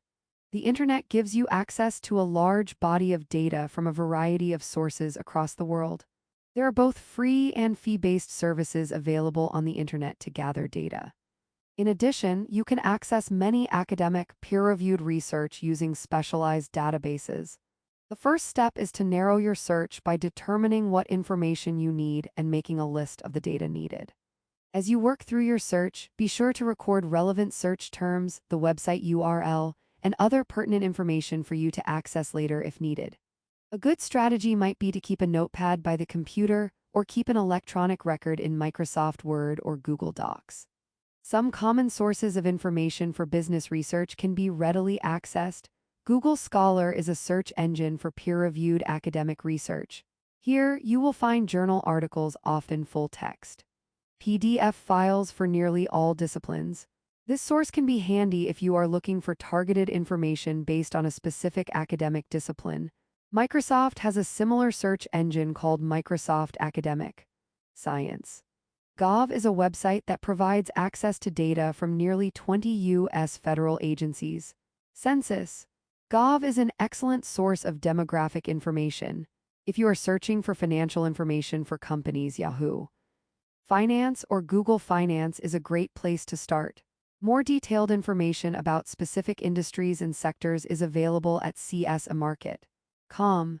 When conducting research on the internet, there always will be some question of the credibility of the information you find. Because virtually anyone can create a website or post information on the internet, you should read with a critical eye. There is a wealth of quality information available, but it is just as easy to stumble upon unreliable data. Wikipedia is a commonly searched source for information. Wikipedia is an online encyclopedia built organically by users. It isn't owned by a person or organization. It was founded in 2001 as a nonprofit organization with the goal of giving free access to information for everyone. Wikipedia is the fifth most visited site on the internet. Users submit content to pages and check one another for accuracy. They are given guidelines to follow for fact-checking and editorial changes. In most cases, however, using Wikipedia as the primary source for research is frowned upon because of the lack of authentic reliability checks for the information. With any research, it is good practice to use triangulation. To verify the credibility of a piece of research, you should find at least 3 sources that are in agreement. By using multiple sources, you are minimizing the risk of uncertainty of the information found. It is also good practice to follow additional guidelines when evaluating the credibility of information found on the internet. By looking a little deeper into the research, you may uncover some hidden biases or questionable conclusions that were not readily apparent. Who is the author and what is their affiliation? Who paid for the research? What is the date of the information? Has the website been updated recently, and do the hyperlinks work? Are any clear biases or opinions expressed? Is there a way to contact the author or request more information? By taking the time to dive a little deeper into the information retrieved, you can better ensure the data is credible and suitable for your needs. Globalization. The internet has broken down many geographic barriers.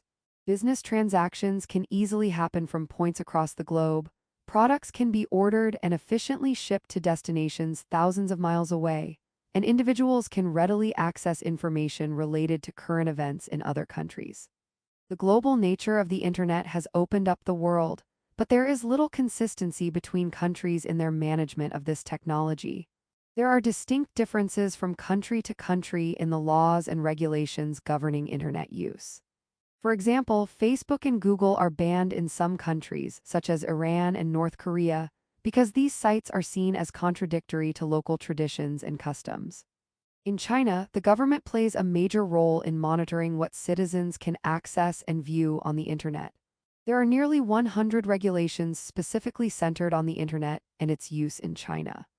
Internet regulations across the world generally fall into one of 4 categories: encouragement of self-regulation and voluntary use of filters for illegal material, punitive actions for making material available online that is unsuitable for children, required blocking of government-selected materials, prohibition on public access to the internet.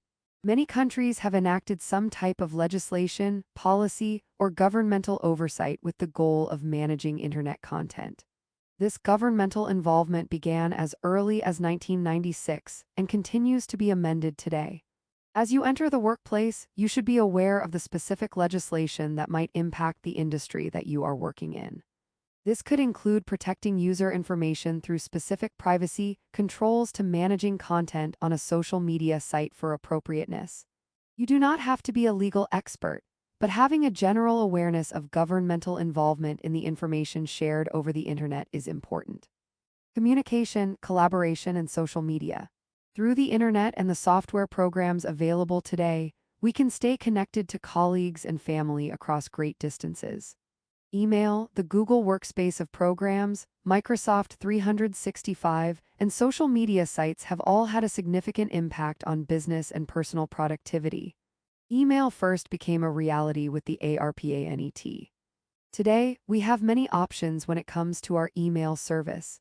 Gmail from Google and Outlook by Microsoft led the email market.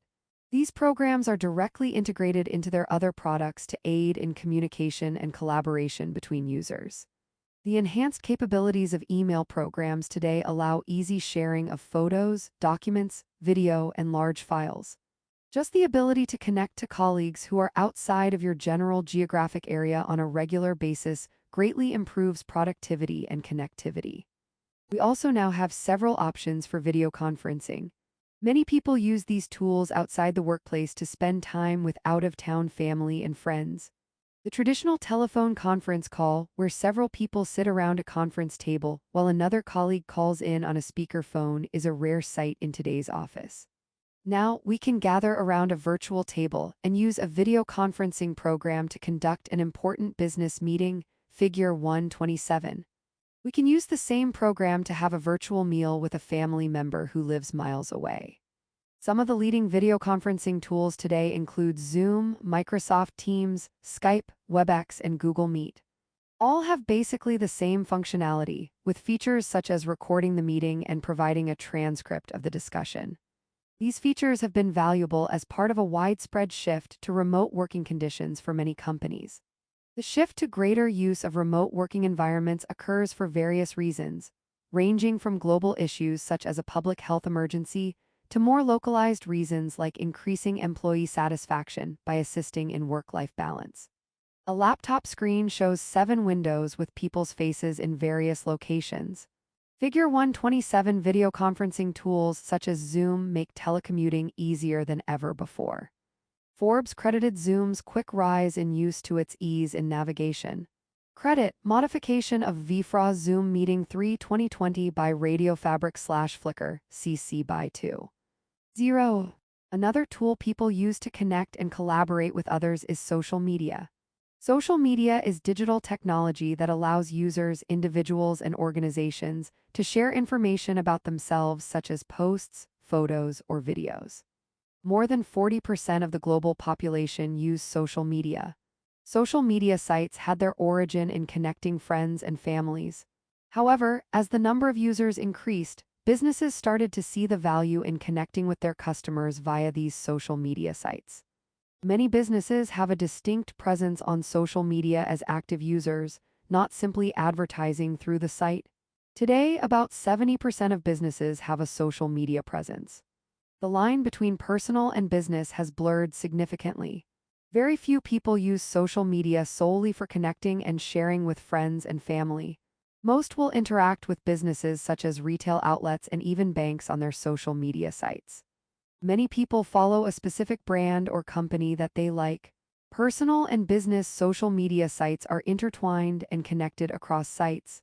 This phenomenon has shifted how businesses manage relationships with their customers. Many banks, for example, have a social media site where they share financial tips and banking products promotions available to their customers. Consumer products companies can use the sites to get feedback on product attributes or advertising strategies. Small businesses can use social media sites to offer promotions to bring more foot traffic into the store, whether online or brick and mortar. The leading social media sites vary by age to some extent, with older generations leaning more toward Facebook and LinkedIn, while younger people tend to gravitate to platforms such as TikTok, Instagram, Snapchat, and X, Twitter. Other popular social media sites include Pinterest and Reddit.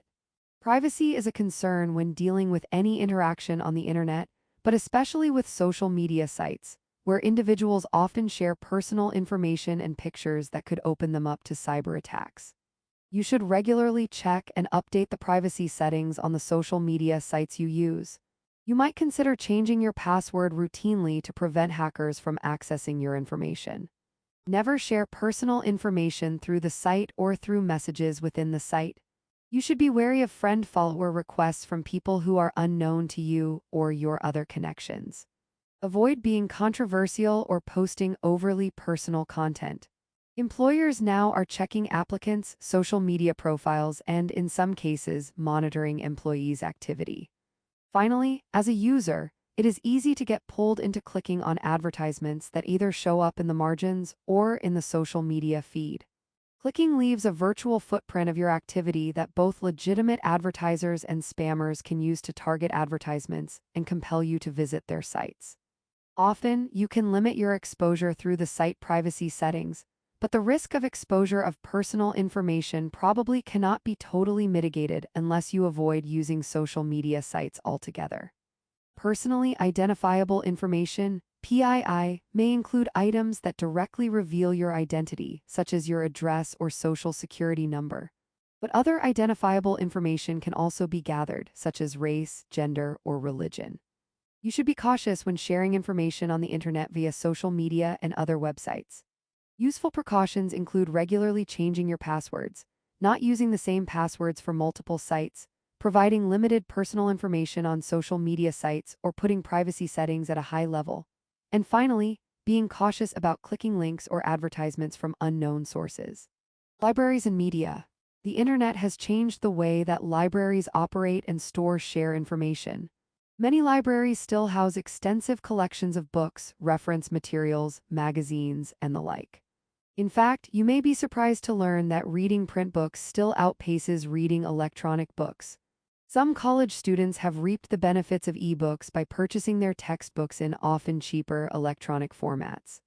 Unlike a traditional print copy of the same material, these textbooks are interactive, enabling the publisher to include updated information and links to relevant extra materials that cannot be included in the print edition. With the availability of the internet and today's technology, students can also rent electronic textbooks, which can save a good deal of money over time. Currently, electronic textbooks hold about 30% of the total market.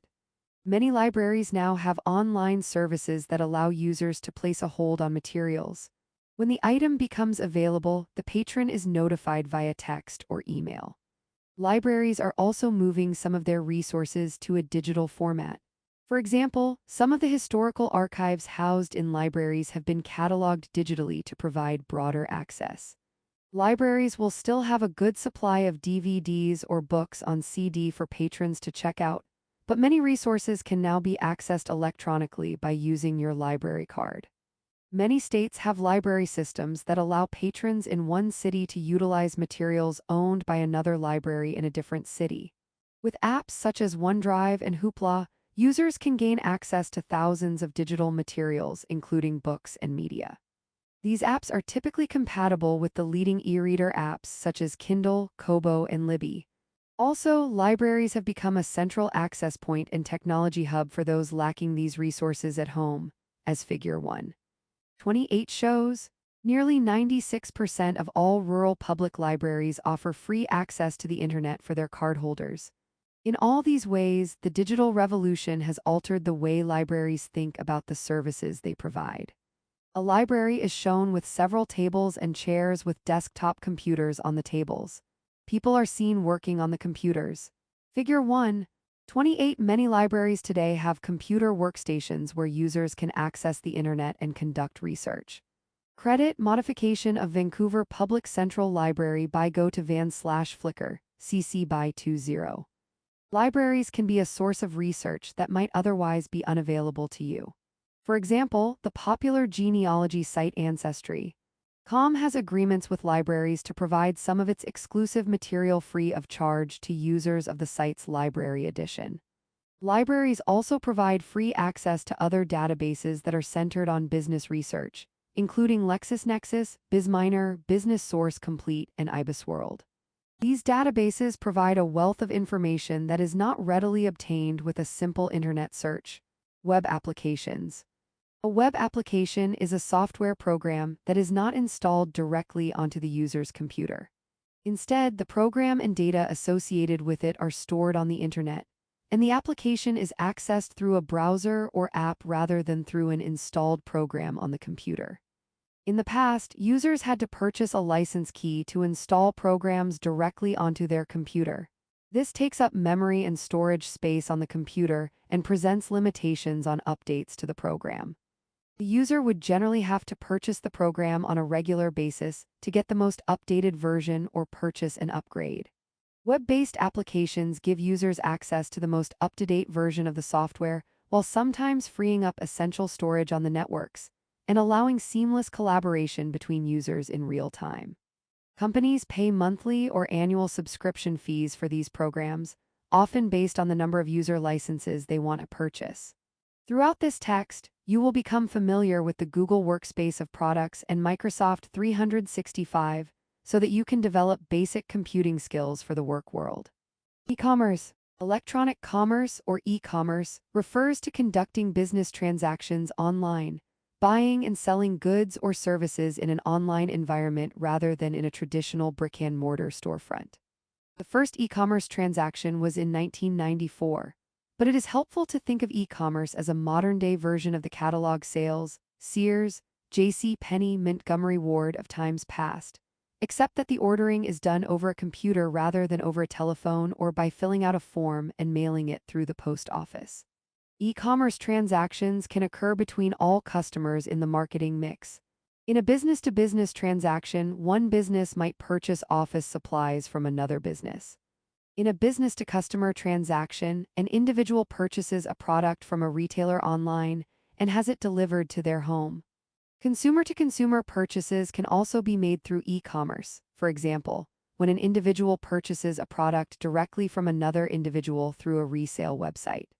E-commerce does not necessarily involve shipping the purchased items. For instance, you may purchase and download an electronic product, such as an e-book or music. E-commerce simply means that the purchase transaction occurs online rather than in person. Today, virtually all products or services can be purchased online. Some entrepreneurs have started exclusively online businesses with virtual storefronts and no physical inventory. Today, e-commerce makes up about 15% of all retail sales across the world, with over 20 million e-commerce sites worldwide, representing nearly $4 trillion in sales. E-commerce jobs are expected to reach nearly 500,000 by the end of the 2020s. It is predicted that by 2040, 95% of purchases will be through e-commerce. Real-world application. A new kind of entrepreneurship. Crowdfunding is a concept wherein many people contribute to fund a particular product, launch, or cause. Kickstarter is one such online platform where entrepreneurs can post their business idea and ask for contributions to make it happen. Some products have raised millions of dollars to fund their ideas. PebbleTime smartwatch and the Cooler Time cooler garnered $20 million, $13, $3 million respectively from Kickstarter donations. The cloud and cloud computing. Technological advances have made working remotely or telecommuting a possibility for many employees. In fact, one recent survey estimated that nearly 90% of U.S. employees would like to work remotely. Today, there are almost 5 million workers in the United States, nearly 40% of the U.S. workforce, who telecommute. Since 2015, the number of businesses that have allowed telecommuting has increased over 40%. Even for those who do not telecommute full-time, access to the internet and such technologies as cloud computing in the workplace enable many employees to work from home at least once per month, with nearly 50% doing so once a week. With cloud computing, many of the resources that were traditionally stored on individual computers, including software programs, data management and storage systems, and networking tools, are moved to internet servers. This technological advance was prompted by the need to store large amounts of information and data, and to enable collaboration by individuals across the world. The resources and their associated data are stored in a data center that is managed by a cloud service provider, CSP.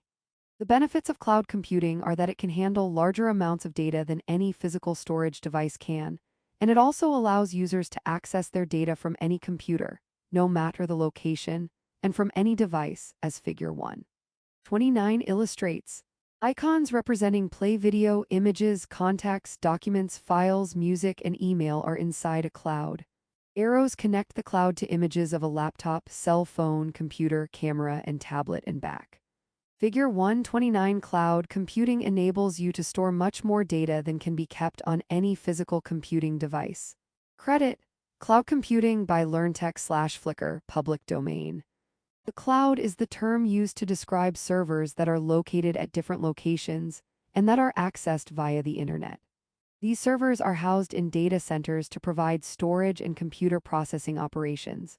The term cloud was first used in 1996 by a researcher at Compaq, and the first cloud computing service was Amazon Web Services (AWS), which launched in 2002 as a public cloud system. The cloud offers some distinct cost advantages to businesses. Companies can save money by not having to constantly upgrade individual users' storage capacity, and they can lower their IT costs because the subscription fee for use of the cloud service includes many troubleshooting and technical assistance functions. When we use the cloud for storage, we no longer need to store and maintain CDs with backups of the system or flash drives to transport documents from one computer to another. Cloud computing increases the speed of computing and gives all users real-time access to information stored in the cloud. Use of the cloud allows greater security for information storage as well as speedy distribution of new software and software upgrades. Finally, the cloud offers flexibility that enables businesses to operate more efficiently. The security of information stored in the cloud can be of concern, but due diligence by individual users and the company can mitigate these risks. Here are some basic steps for ensuring the security of information. Select a CSP that encrypts its data. Computers use the process of encryption to rewrite readable information into a code that can be deciphered only by using the key to the code, similar to solving a word puzzle that uses a secret code, see Figure 130. Encryption is an important step in ensuring the security of the information transmitted and stored in the cloud. Right-facing arrows points from a box hello. Inside to a key closed lock inside to a box %and, $and, inside to a key open lock inside to a box hello, inside, Figure 130. Each key has the code to the secret encrypted information, allowing messages to be sent safely.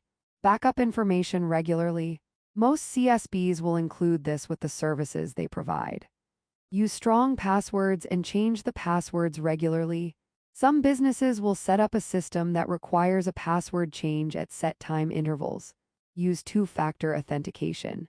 This means that to access the system, you will need two pieces of identification, typically your username and password, as well as one additional means of identification, such as an email to verify your identity, a code sent to your cell phone, or an answer to a personal question. Make sure your system is protected by antivirus/anti-malware software. These programs prevent unauthorized attempts to gain access to the system.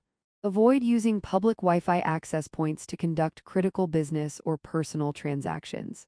Using public Wi-Fi exposes users to the potential for personal information to be compromised.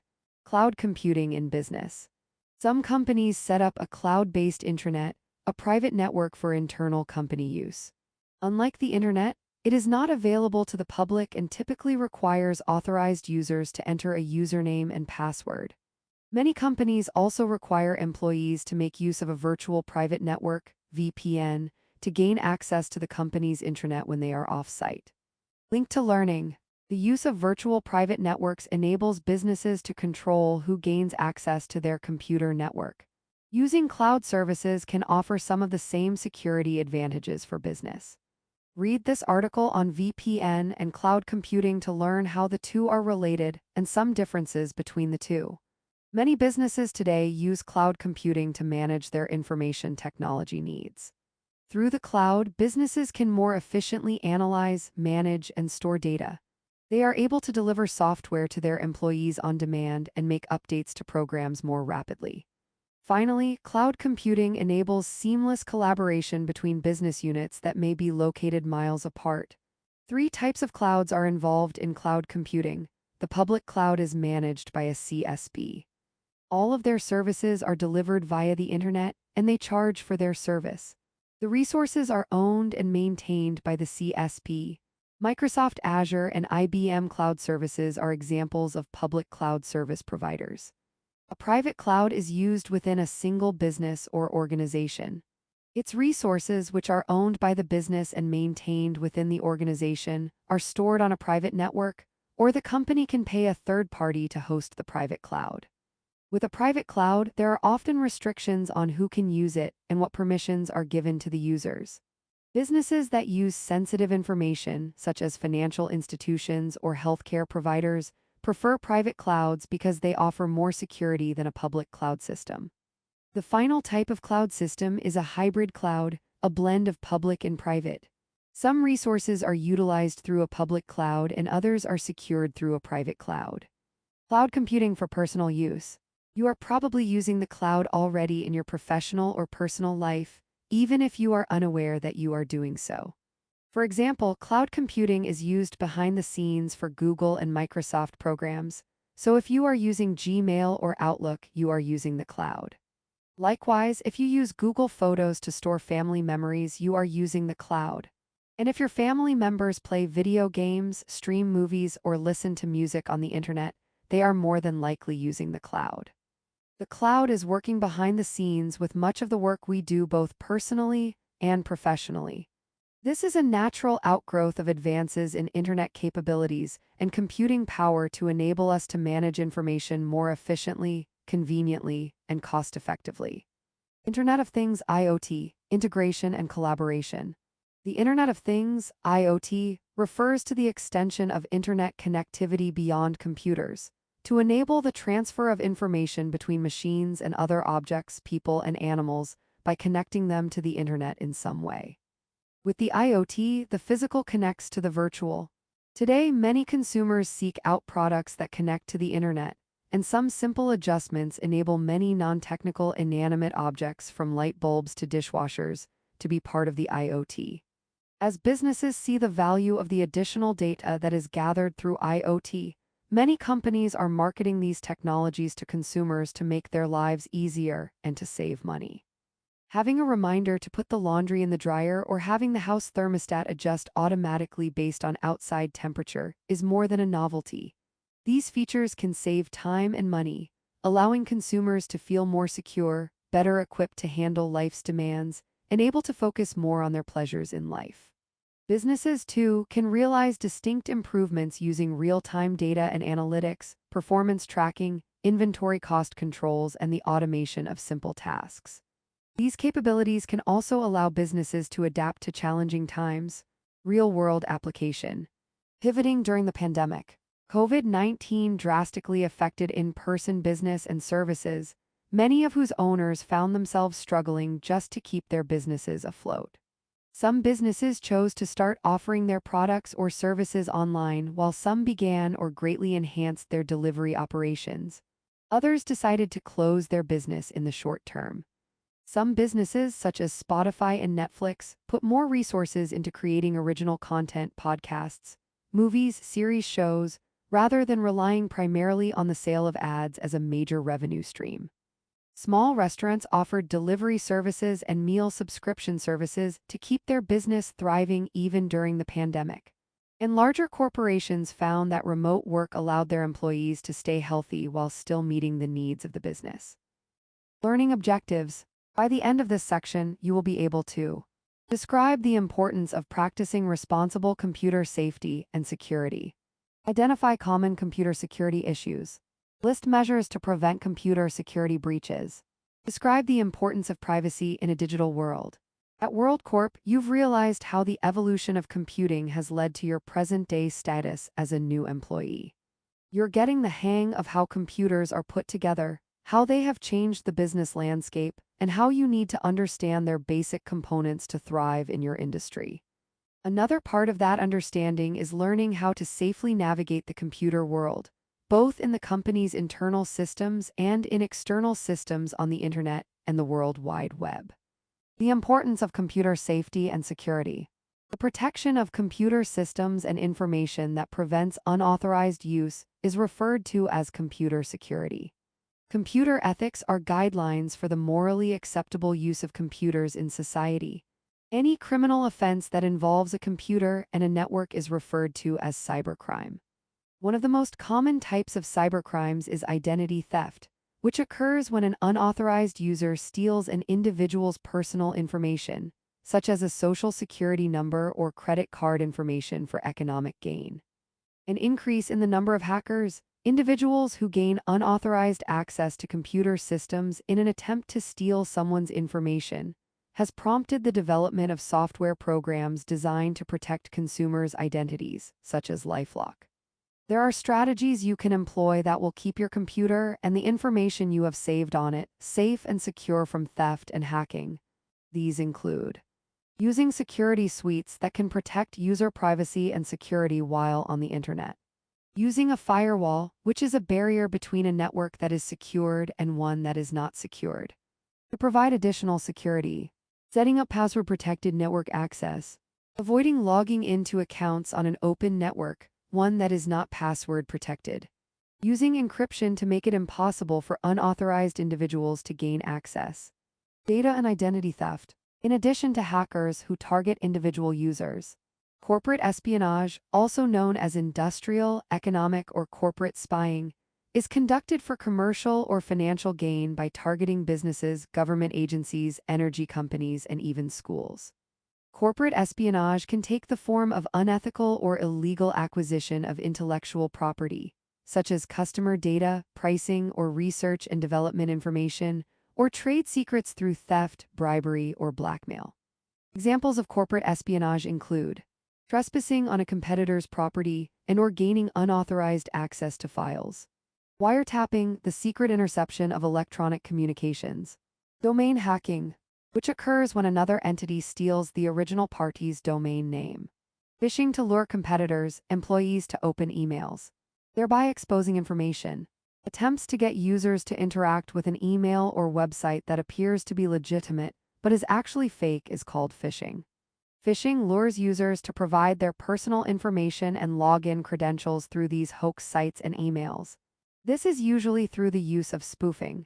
Spoofing is communication, usually an email that on the surface looks to be legitimate from a trusted source.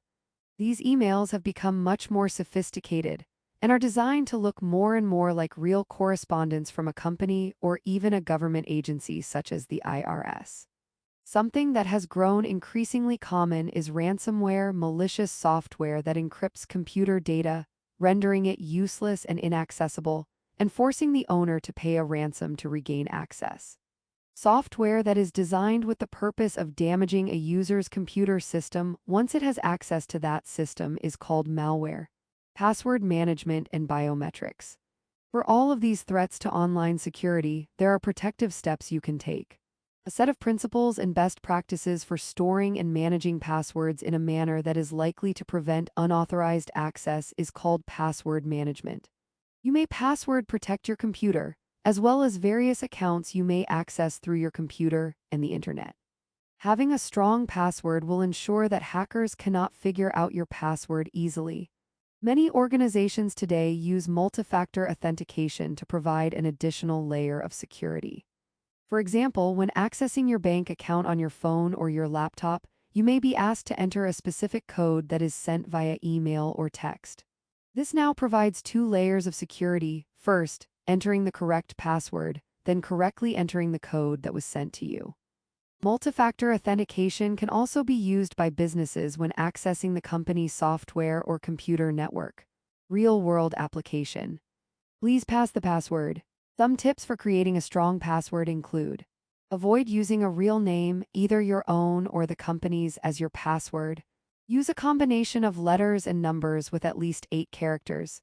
Do not use a complete word such as password. Do not reuse passwords. Use a combination of uppercase and lowercase letters.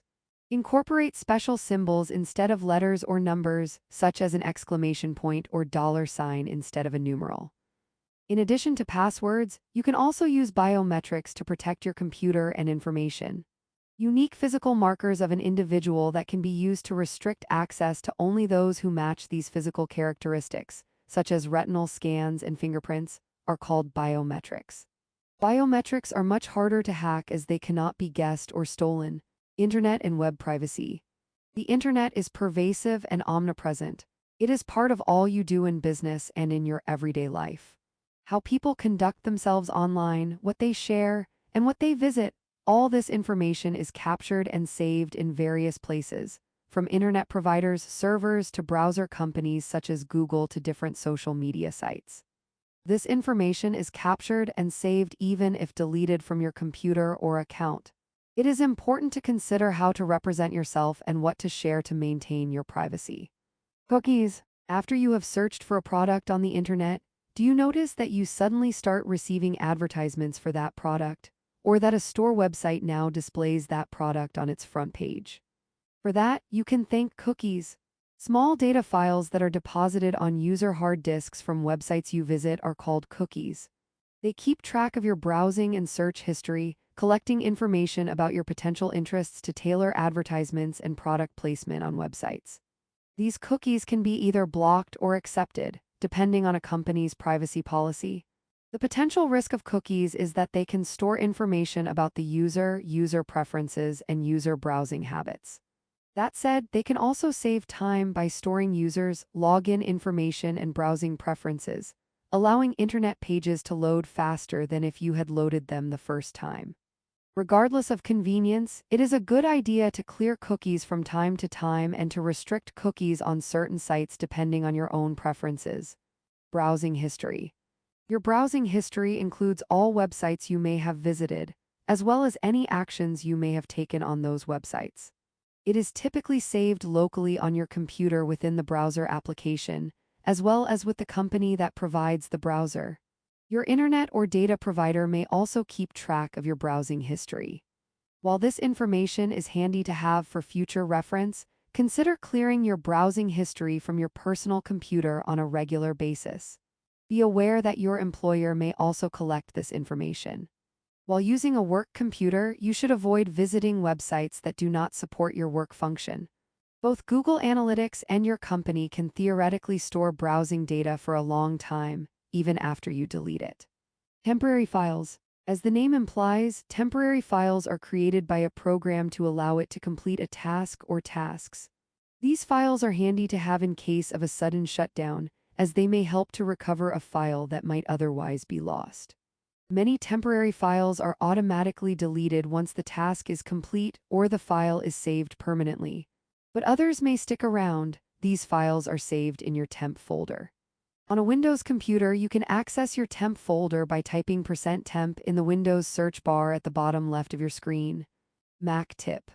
On a Mac, open the Finder and select Go to Folder. In the search bar, type library caches and then click Go to run the command. A window will open with a list of all the generated temp files saved on your Mac. You can easily select and delete these files. Posting on social media. According to Pew Research, 7 in 10 Americans use social media to connect with one another, engage with news content, share information, and entertain themselves. Some of the most popular platforms today are TikTok, Facebook, YouTube, Instagram, and WhatsApp. Figure 131 shows the sites adults in the United States use most. The United States and China have the most social media users of all countries worldwide. Social media has exploded in popularity and is used widely for both personal and business purposes. Businesses and individuals must be mindful of what they post on social media. Even the most private accounts can have data breaches, allowing others to save and/or share private content. It is important to consider what you post, as well as any potential unintended consequences that might arise from social media use. You must also be aware of spoof accounts that present as a reputable person, when in fact they are attempting to con or mislead an individual. Similarly, AI and bots may interact with users, posing as real people when in fact they are nothing more than a computer algorithm. Graph 2012 to 2021, x-axis, and 0, 20, 40, 60, 80% of adults, y-axis.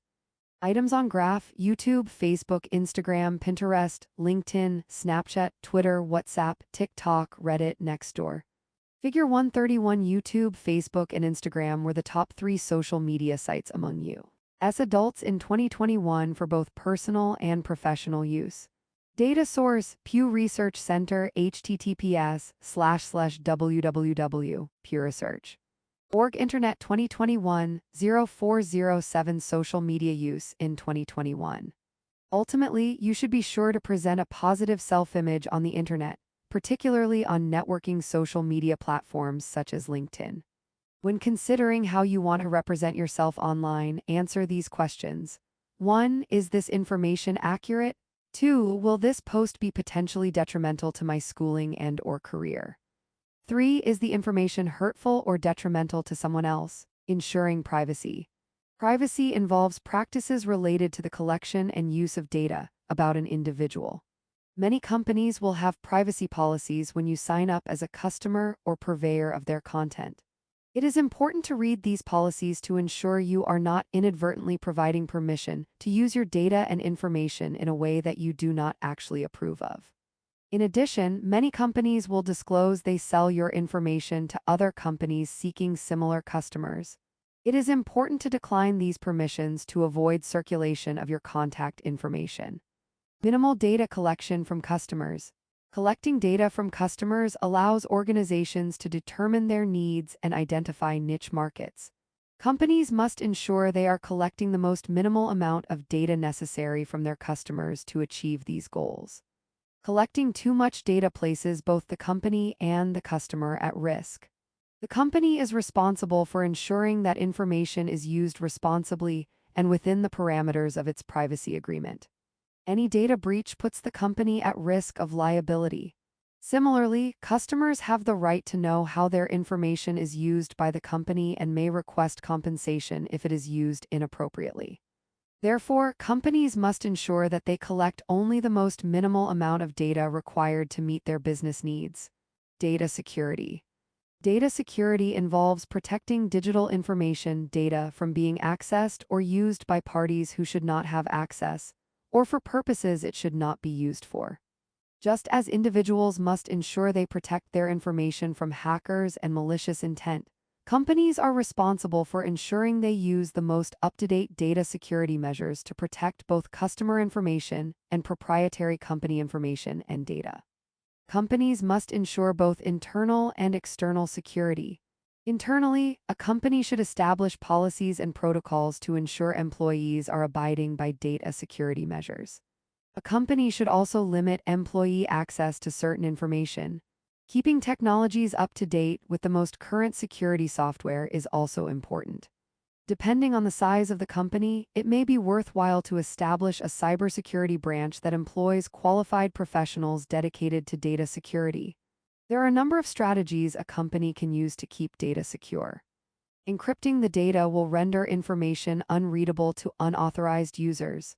Without the access key, encrypted information presents as nothing more than a meaningless string of characters.